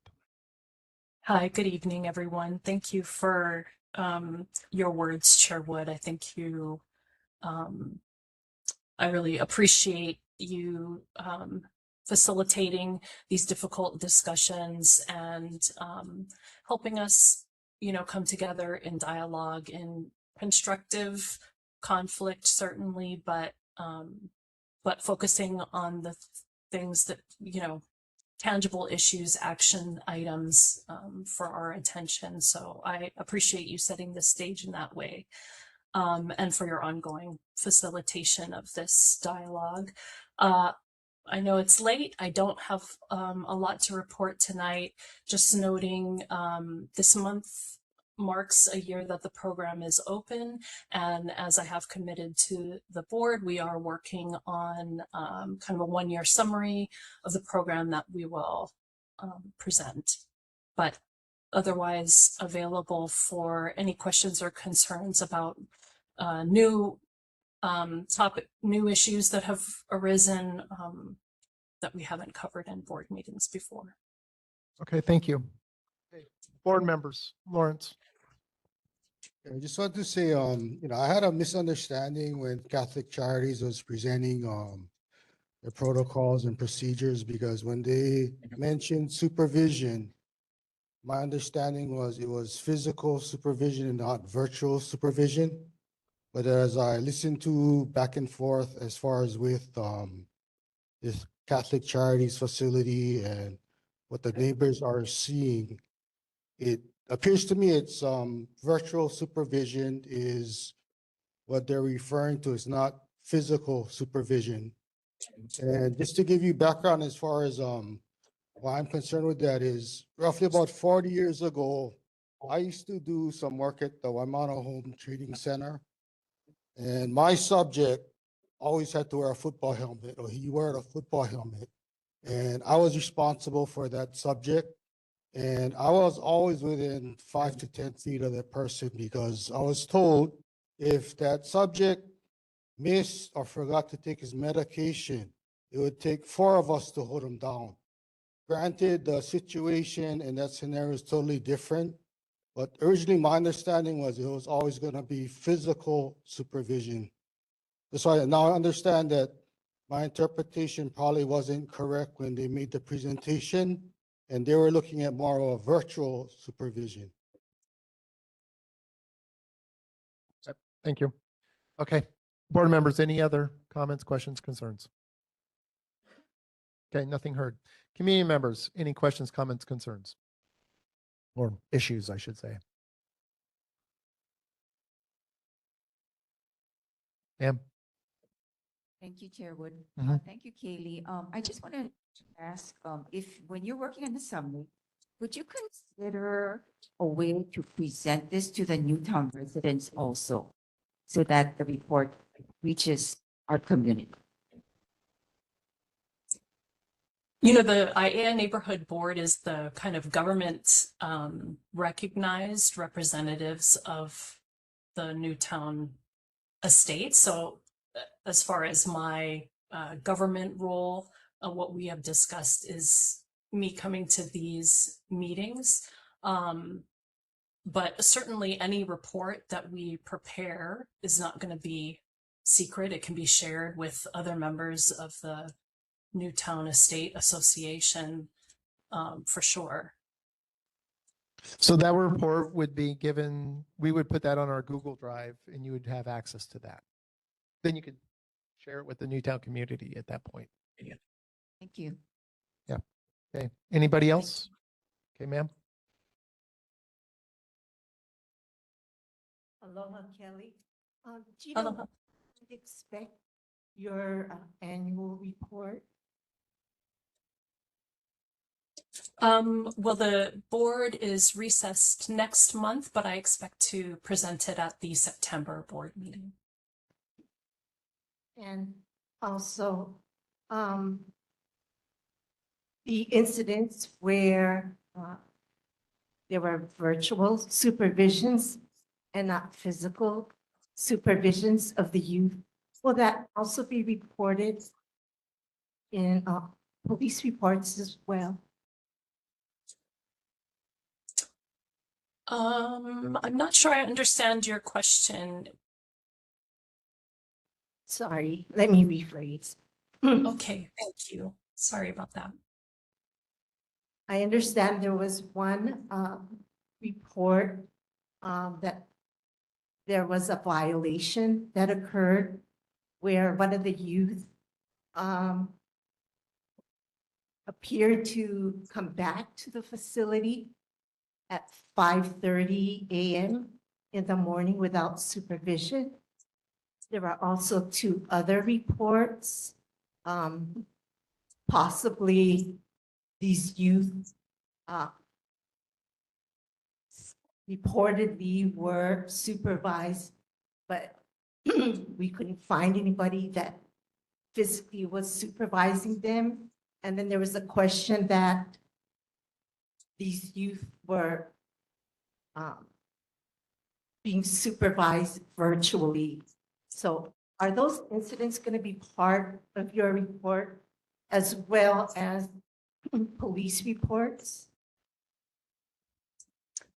We're still working on the report now. It's not finalized, but if I'm hearing you correctly, it sounds like you would like to make a suggestion that verified incidents and police reports be, a number of police reports be included in the report. Is that, did I get that right? Yes, thank you. Okay, sure. Thank you. Thank you. Sir?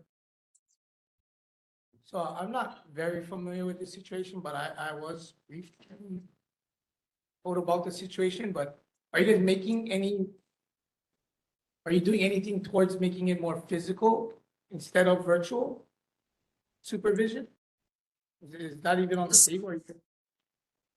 So to clarify, having cameras and having cameras be part of individual youth's supervision plans does not take the place of physical supervision.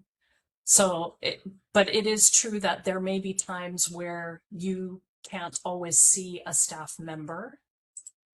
That doesn't necessarily mean that they're not being supervised via cameras or that they're unable to respond physically. So it's not that cameras have taken the place of physical supervision. It was just to note, at the last meeting, it was just to note that for certain kids, cameras are part of their individualized clinical treatment plan.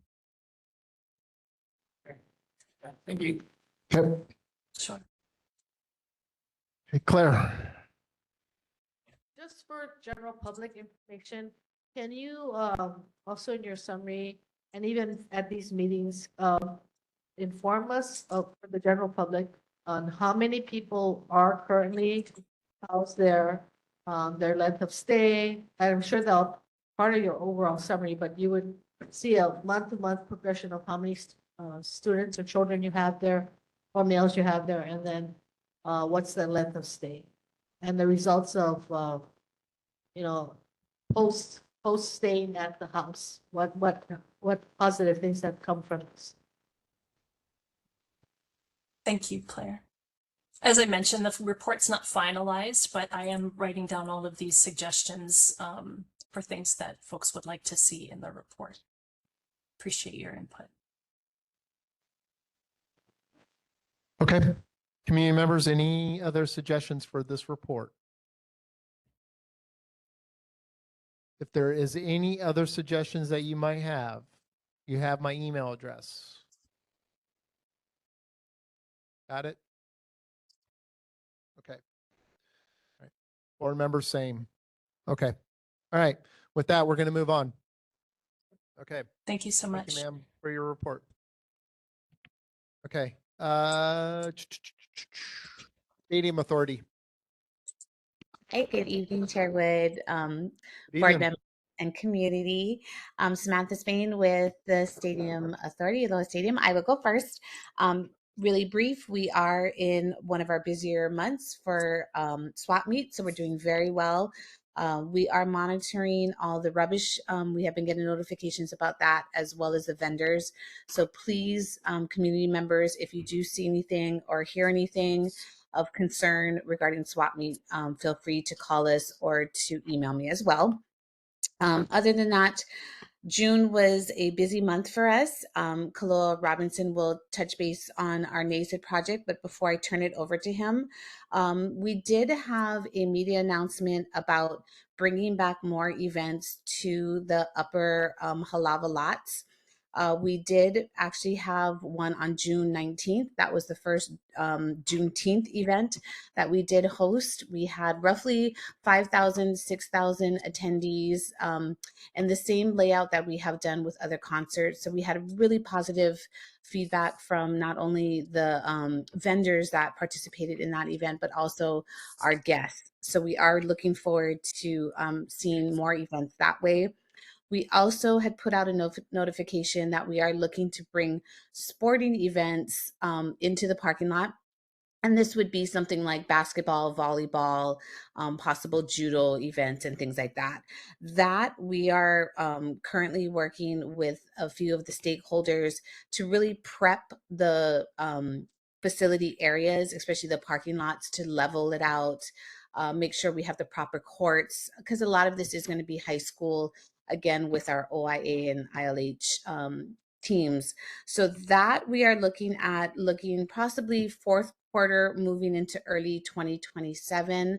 But we do anticipate some of the work going on there. So if in case you start seeing a little bit more action happening in the parking lots, that is our next focus, is to really try and bring the youth back here. And it really is a way to engage the community as we go through this dismantling and construction over the next 2.5, 3 years, so that we can get the community really excited to come back, and it's kind of a natural flow. So with that, before anyone has any questions possibly for me, I will turn it over to Kaloa Robinson with AHTP, who will give you the update on all the fun things that have been going on. Hey, Sam. Chair, board, good evening. Thanks for having me again. My name is Kaloa Robinson. I'm with AHDP. We're the selected developer for the stadium and the district. First of all, with the demolition, our tripping activities completed last month. Thank you for those of you that were able to attend. Much of the quadrants that have been tripped have been dismantled and taken off site. Right now, the largest, I think as of Monday, the largest mobile crane on the island, nicknamed Liberty, which is an 800-ton rated crane, is back on site, and it's taking off the roof and the stands in the north and the south end zones. Those concrete structures we're salvaging, and salvaging those concrete structures is going to save the project about $90 million. So we continue to carefully dismantle the stands above, protect the concrete structures below, and are looking forward to be completed with demolition in November of this year. As it relates to the stadium design, we've put schematic design behind us, and we're in the stage of design called design development. The design development for this stadium has a level of refinement that's probably maybe unique to this project. We're currently focusing on the main design of the stadium, which we've made public. There's also an aspirational version of the stadium where we increase the amount of seating capacity. And there is another version of the stadium with a little less floor area that's a little bit cheaper to build that we're also exploring. We're also heavily involved in coordinating all of the infrastructure needs mostly for the new stadium to deliver it before the fall of 2029, but also for the larger future district. This includes Hawaiian Electric Company, the city's sewer department, the Department of Environmental Services. Of course, there's significant coordination with other agencies such as HDOT, DOH, HART, and DTS locally. I think most importantly is that we're looking to improve the we're looking to improve the electrical capacity in the near term. There may be line extensions that we'll have to advise your board on in the future. Stay tuned for more on that as the engineering progresses. Overall, we're making steady progress, ironing out our master plans, and expect to have a very robust basically fully vetted master plan by the end of the year. Also, in other news, a little bit of community outreach. We hosted the UH Department of Mechanical Engineering today, and the head of the corrosion lab, so they could see a real life case study of how Corten steel corrodes over time. So sort of making the best out of a unfortunate situation. Once again, thanks for having me, and looking forward to taking any questions you might have. Hey, board members. Jane. Can you tell us who is responsible for the vetting of the master plan, please? Oh, it's not one. It's I think the better question is who's not responsible for vetting the master plan. There's a number of agencies, both city and state, that have a hand in reviewing it. The Stadium Authority is one, DPP is another, and then that process with DPP obviously also, well, maybe not obviously, but it extends to the agencies with utility stakeholding agencies such as the Board of Water Supply, Department of E&V, Department of Environmental Services, etc. Is there a hierarchy for this vetting, or are all of these agencies you've just mentioned equally involved in the vetting? I'm not sure if I would call it a hierarchy, but I'm not sure that I would call it equal. Different agencies have different stakes and different authorities. So if I asked who's in charge Could you direct me to someone? No, like I said, it's not a single thing. But if I were to pick one agency, I would say the Stadium Authority. Yeah, so we would be the tip of all of the state agencies that Chloe had mentioned, and that we work together in conjunction. And then, of course, you know, the governor does review everything as well. I don't know if Chris wants to jump more in because she has been on that. No, I think that's correct. Both what Chloe and Sam are saying. The different agencies involved have their special areas. We've been reporting on that over the years on where they get involved within their jurisdictions. Ultimately, the landowner is the state. So the Stadium Authority represents the state's interests in what's developed. Obviously, we all report to the governor as well. But if you do have concerns, then I would, certainly welcome you to contact us through SAP and let us know what you're thinking. Thank you. Okay. I have something. So I'm curious, he did a community event with concrete and steel. Yeah, Oh. we had a group of students from UH that are studying The corrosion. corrosion. Yeah, it wasn't necessarily a community event. It was specifically for the University of Hawaii engineering students and research. And what was the outcome of that? How long did it take to disintegrate or corrode? Well, we actually just did it this afternoon. So we had 18 students and researchers that came down. Kaloa and his team, along with Hawaiian Dredging, of course, was able to show them. Chris did a presentation about the history of the stadium, the corrosion, what was supposed to happen. We all know what didn't happen. So it really was kind of tailored to the engineering portion of that corrosion. And then we took them physically on site to look at what is happening currently on this dismantling. And then, as Kaloa mentioned, they did provide them with pieces to take back. So we haven't heard that yet. From what I understand, they are going to share their research that they've learned from this whole process. So we'll be interested to see what actually comes out of it. And if I may, I want to clarify that this wasn't, as Sam said, it wasn't like a public outreach briefing. It was a special briefing. You could almost call it an extension of LO's efforts to work with all of the people that we want to work with, and that includes the University of Hawaii. As one of the graduates of UH Manoa, I really thought it was a wonderful opportunity, and I thank HDP and Sam and the rest of the team to allow us to connect with the corrosion lab. The University of Hawaii's Corrosion Lab is actually renowned nationwide for their research, but it was a great way for them to benefit from everything we've learned at the stadium and really push forward their research, and for the students, their education on what happens in Hawaii. Hopefully they can continue to provide that kind of knowledge for our future projects as well. So it really was more of an outreach effort that we did.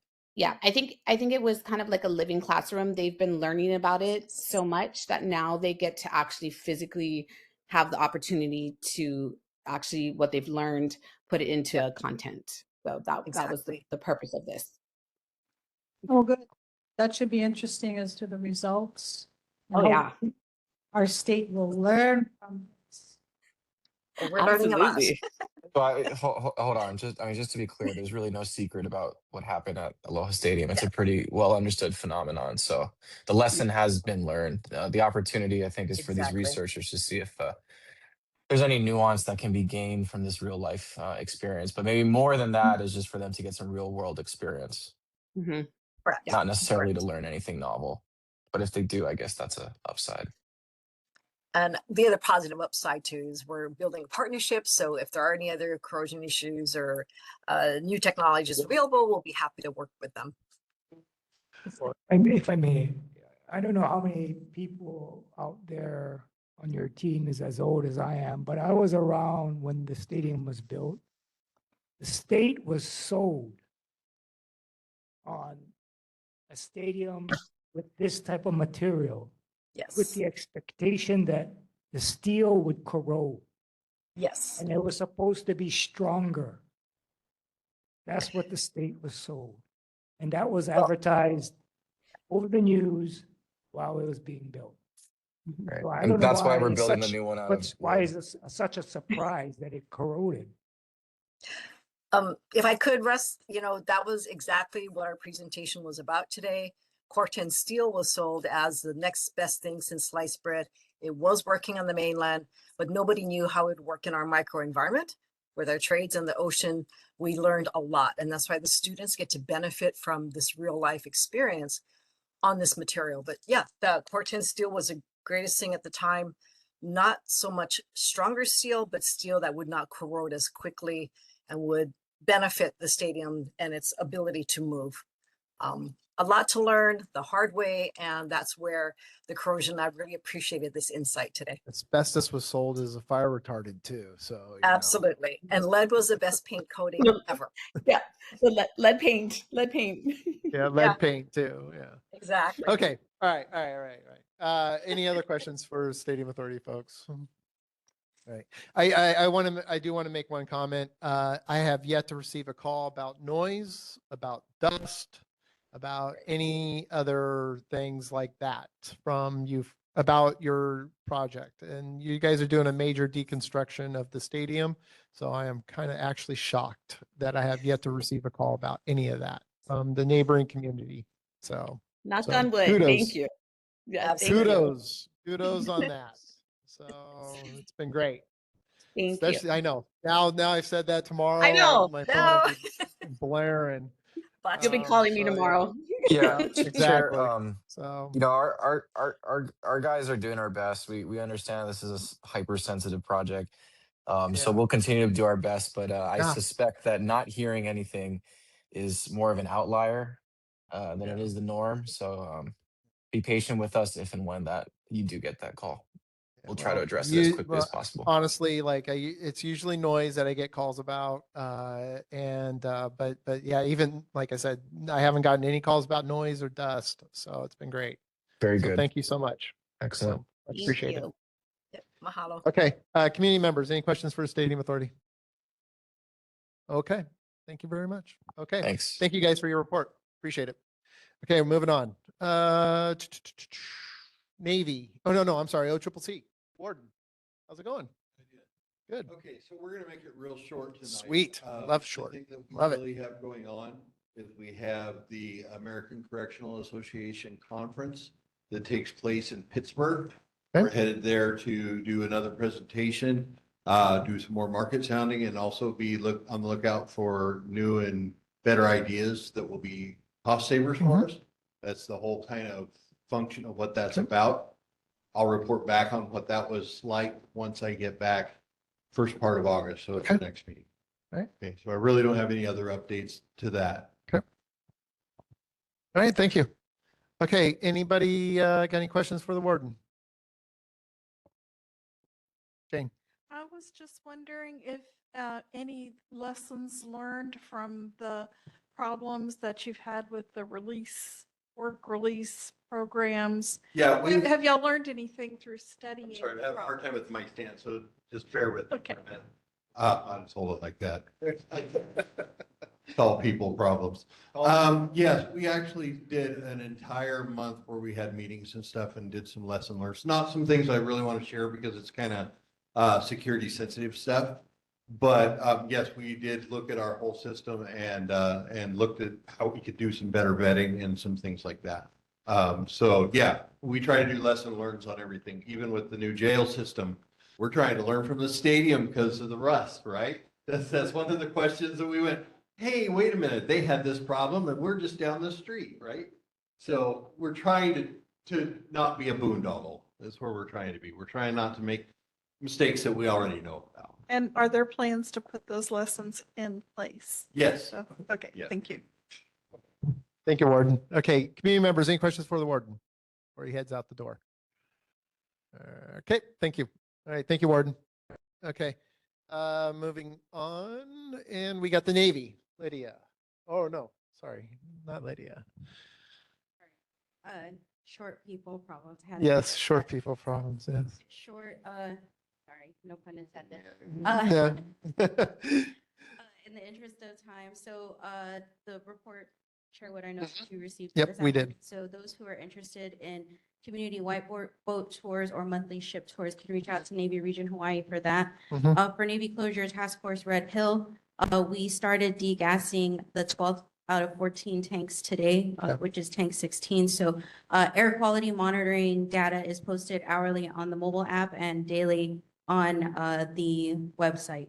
So that's all I have pending in question. Yeah, if you just pass on to Lydia, thanks for help coordinating that shipboard tour thing. Minute I stepped on there and smelt the ship, I was like, oh, it just brought back memories like right away. So it was crazy. But okay, board members, any questions for Navy? Lawrence. Yeah, I seen an article, you guys are gonna bring back the Halava shaft back online, but I did not see a date. Do you guys have a date in mind when it's gonna come back online? So there isn't an exact date yet when that is going to happen. DOH has to conduct a full inspection of the granular activated carbon filtration system that's in place right now.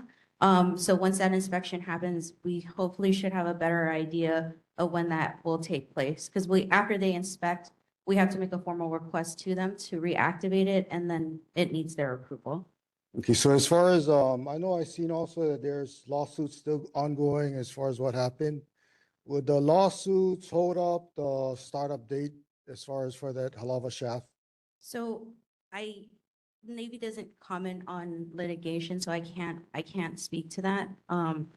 But I can take that back, but I can't say whether or not it would affect the reactivation. Yeah, thank you. And then, sorry, if I could, real No, go quick, ahead. Go ahead. Lawrence, I know that you had asked Board of Water Supply if the Navy is working with them. So the Navy does work very closely with our regulators, so EPA and DOH, with regard to all of our environmental remediation and decommissioning activities that we do have going on. And we do, BWS is part of some of our subject matter expert meetings. So we are in communication. We do communicate with them. Oh, and I did see one other article that you guys threw away, was it 5 billion gallons of water into the Mauna Loa stream? Is that ongoing? I assume it is, as far as discharging that amount of water. Yes, so the discharge of the filtered water from the Red Hill shaft is actually from a 2022 Department of Health emergency order. So the reason why we continue to pump that is because we are still under that emergency order. So is the intent there so that you slow down the plume that's traveling down from that shaft area? So there has been zero evidence that there has been a plume migration away from Red Hill to anywhere else. The reason why that granular activated carbon filtration system is in place is to create what we call a capture zone inside the shaft. So essentially, if you think of it like a straw inside like your Stanley cup or your flask, it's basically drawing any potential contamination that exists within the well to that single straw. That straw will suck it up to the filtration system. It'll filtrate whatever is in there and then be discharged into the Halava stream. Yeah, I always compare it to shave ice and sucking out the syrup from a shave ice. Similar to that. A little bit more tastier, but yeah, I get what you're saying. So when they stop discharging that water into the stream, are they gonna check to see if that plume travels? So the Navy has, right now, we have 49 active groundwater monitoring wells in and around Red Hill to detect any movement of potential contamination. And right now, there is no evidence to suggest that the plume a plume, in quotes, has migrated beyond the Red Hill proper. So are they gonna actually test that and shut off that discharge and try and see if the plume might start to migrate? So I can't really speak to that. I guess the end of the discharge would really depend on the 2022 DOH emergency order. That's the only reason why we're really pumping and discharging into the stream. Yeah, because you're not gonna know if the plume is gonna start moving if you stop that discharge, because if you take that shave ice example, once you start sucking out from that point, you might start having that plume start spreading out again, but there's no way of telling until you actually stop discharging it into the stream. And once the discharge ends, once we stop doing that, the groundwater monitoring will continue.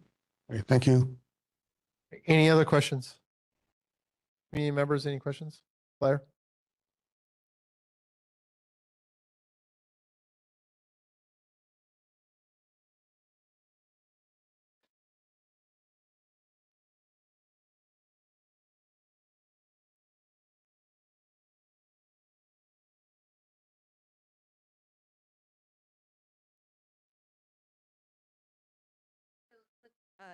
Just to repeat the question, so the question was about the groundwater monitoring well in the Halava District Park. I'll have to check because I don't know if that is a Navy groundwater monitoring well or if it's a BWS groundwater monitoring well. Any other questions? Okay, thank you for your report. Much appreciated.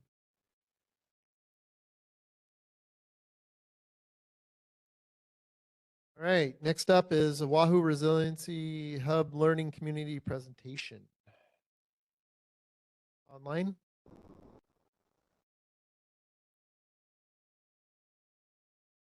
Oh, Francie, before we move on. Oh, hello. Can you hear me? Yes, Francie, can hear you. Where did Joanne go?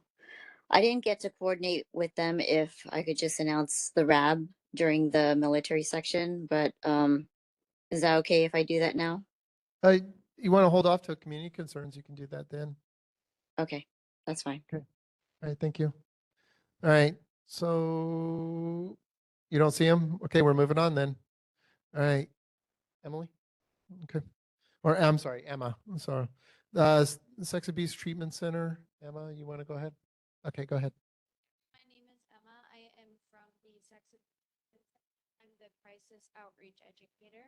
And I wanted to say I really appreciate you guys allowing me to just speak to our council for a couple minutes. So before I begin, I do want to acknowledge that this can be a difficult conversation. So I do want to urge you to take care of yourself now and or after. But with that being said, it's important to note that our public safety does hinge on victims. So the more information we do know, as we can provide from survivors, the more likely they are to engage with services, whether that be with us or with police, CWS, or adult protective services, whatever it is.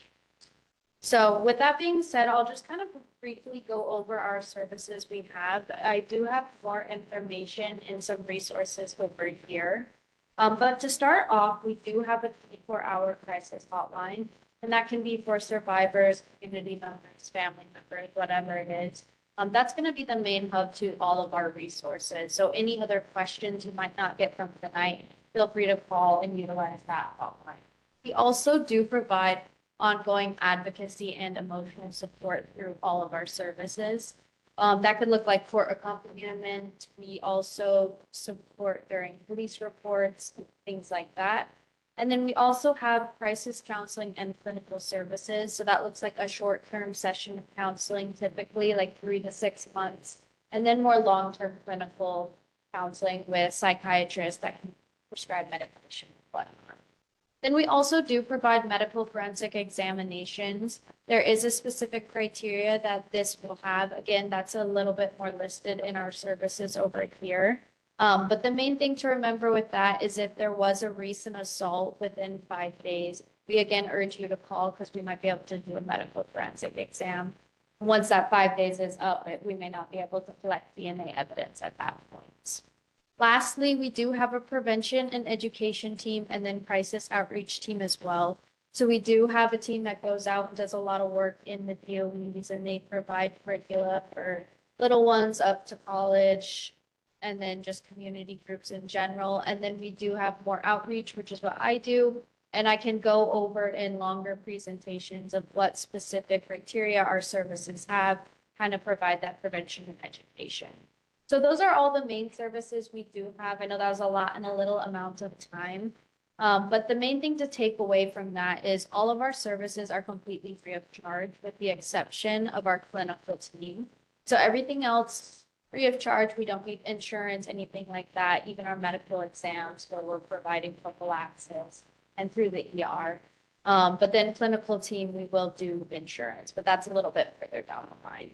And then everything we do is completely confidential. So we're not sharing information with anyone unless the survivor gives us written permission to do so. The only other time we would have to share information with somebody else is if it's a child welfare services situation or adult protective services. So if we are alerted of a child or adult being maltreated, neglected, or we just have suspicion, we will be required to report. Other than that, if somebody comes and calls us anonymously, we do not have to contact the police, which leads me into the next main point, is we don't have to have police involved. So some survivors might not want to receive services because they think that we will call the police or they need a police report for a hit, which is not the case. Again, the only people we will have to call is CWS or APS. Police do not have to be involved unless the client wants it. And then overall, our services are trauma informed and survivor centered. So all of our staff is trained in that way. When you first call our hotline, we have crisis workers who have gone through extensive training and can help guide through our services again of what would be best appropriate for that situation. And then our hotline number is listed on all our resources over here. But the main point is to kind of emphasize that when survivors feel supported, communities do become safer. And by equipping you all with this information, so it is just very minimally, our hotline number is the biggest thing, is we're going to create a stronger and safer community out there. Thank you. Chris, do you have electronic copies of all this? Yeah, and I can send over electronic as well, and then there's a big pile of it. Okay, yeah, we can get electronic copies and put on share as well. Ready? Do you have like a link to the website? Yep, so that is on those papers as well, and then it's also listed in the agenda, our website. All right, board members, any questions for any questions? No? Okay, community members, any questions? Anybody online? No? Okay. All right, well, thank you for your report. I mean, this is really important and I appreciate you coming here and briefing this. So, as you can tell, one of the things that we deal with as a community is we have a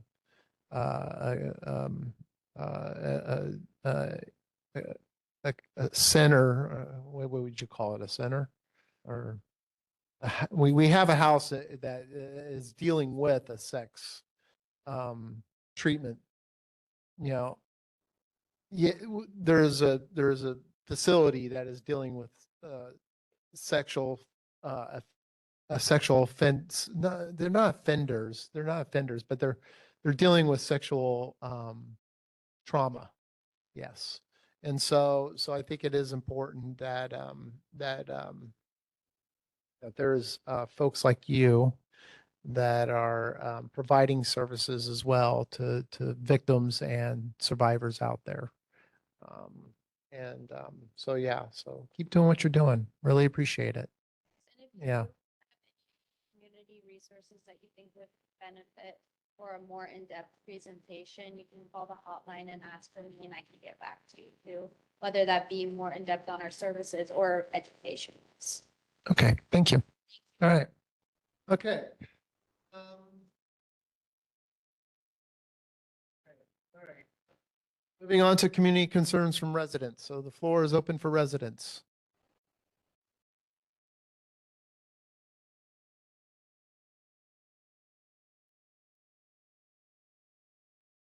Tara?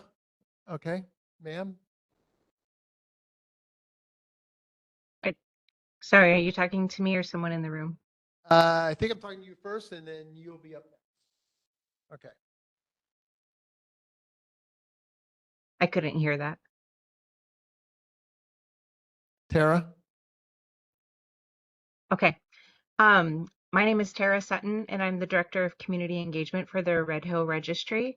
The registry is co-designed with the community and aims to track health outcomes to inform future research and clinical guidance on fuel exposure and provide resources to those who experienced the fuel spill. I wanted to give an update about the enrollment progress for the registry. So far, we have 478 people who are fully enrolled, but we have 2,722 people who have begun the enrollment process. Given that large difference in the numbers, if anybody is interested in verifying whether or not they have started and completed the enrollment process, they can contact the registry. Our email address is info@redhillregistry.org. And we also have a phone number that is 808-427-8260. I'll put both in the chat before I leave tonight. Also, we've got some community resources that are exciting. There is a healthcare professional letter, and this is a downloadable, fillable PDF. It's for people to complete and fill out and give to their doctors. The letter documents the fuel spill as an environmental exposure so that it can go into your medical records, and it provides clinicians with the latest clinical guidance. We also have expanded our public resource directory to include even more services that can be looked for. The fact sheet, we have 7 fact sheets that are published on our website, and the latest one we just published is What is the Red Hill Registry? So you can see all of those on our website at redhillregistry.org under the Resources tab. We have a couple of scientific and academic updates. The I'm tired. I'm sure everybody in the room is. The faculty from the Thompson Registry Hub published a review in the Environmental Health, confirming that acute kerosene ingestion is linked to certain respiratory issues, and chronic occupational exposure is linked to neurological outcomes. And the National Academies of Sciences, Science, Engineering, and Medicine, they are not connected to the Red Hill Registry, but they did put out they published their report for the, let's see, it's called the Clinical Guidance and Care for Those Exposed in the November 21 Fuel Spill. That's not the exact title, but it's along those lines. Also, some more of the educational things that we do. We have begun delivering accredited talks that are designed to meet healthcare professionals' required annual continued education credits. So we deliver talks. We just did one last Friday that was nationally broadcast online, and we have more coming up in the end of July and in September. So those are things to keep an eye out for, and we'll keep those dates on our website as well, to if people want their healthcare providers to attend and learn about the Red Hill fuel spill and how to treat patients. The reason that's available across the nation is just because so many people have dispersed across across the globe, honestly.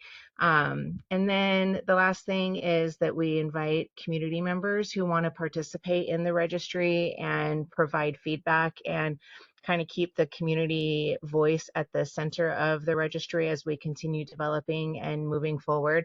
Then we have a community advisory work group, and we meet every 6 weeks. The next one coming up is July 20th, and you can apply to be a part of the community advisory work group by visiting our website, redhillregistry.org /CAW. So that's all, unless there's any questions for me, but I just like to make sure that the people surrounding Pearl Harbor stay informed as to the registry and our efforts and all the work that we're doing.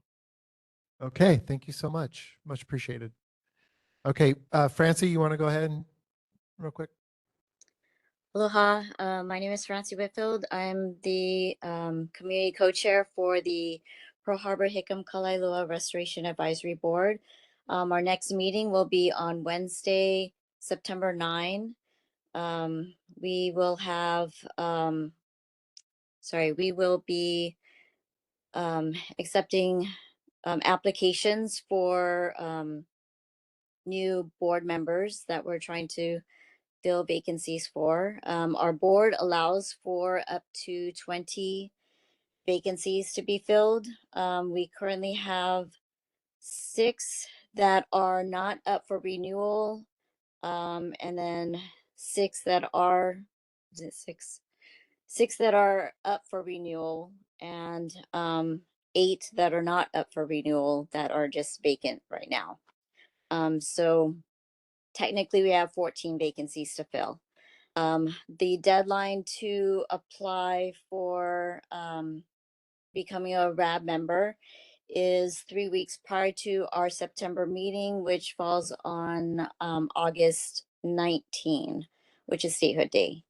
Let me see. The application and information can be found on the redhillern.com website on the community involvement tab.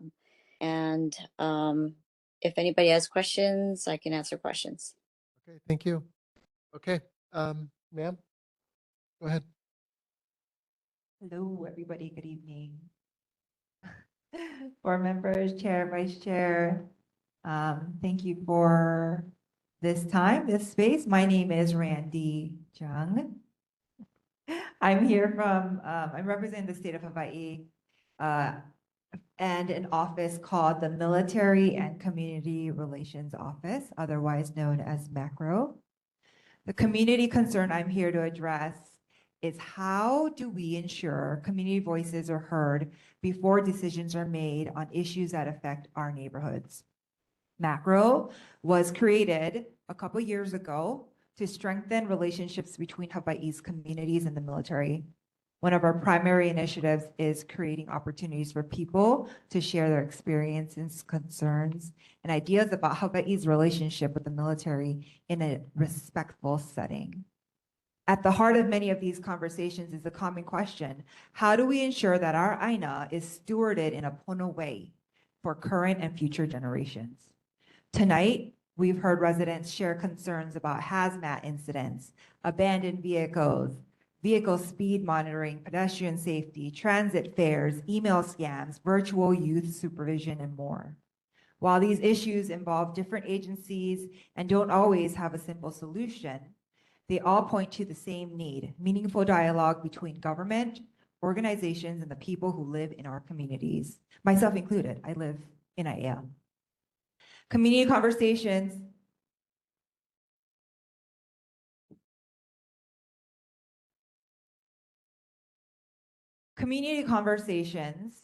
provides a forum where community members can share their experiences, concerns, and ideas about Hawaii's relationship with the military.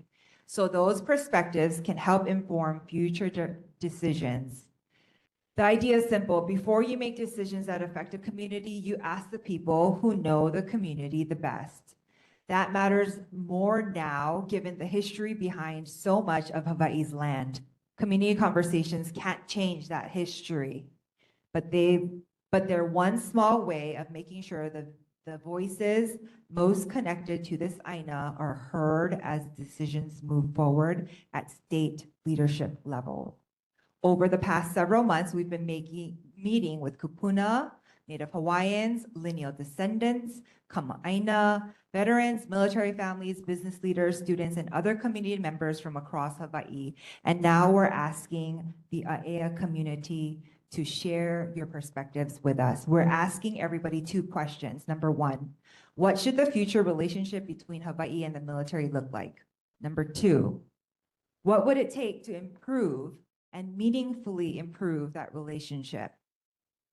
What we're hearing goes well beyond military issues. People are talking about disaster preparedness, environmental stewardship, cultural access, economic opportunity, public trust, and how agencies can work more effectively with the communities they serve.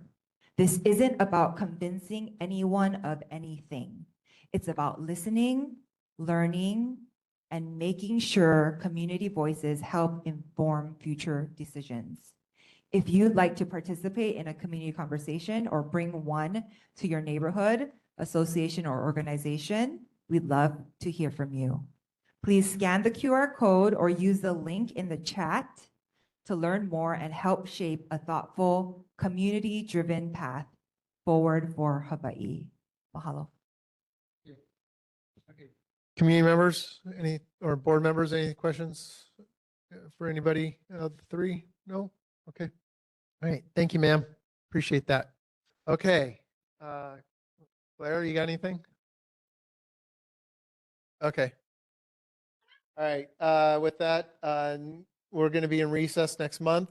The next regular meeting will be Tuesday, September 26th, or sorry, September 8th, 2026 at 7 p.m. here at the library. And with that, this meeting is going to be adjourned. Okay.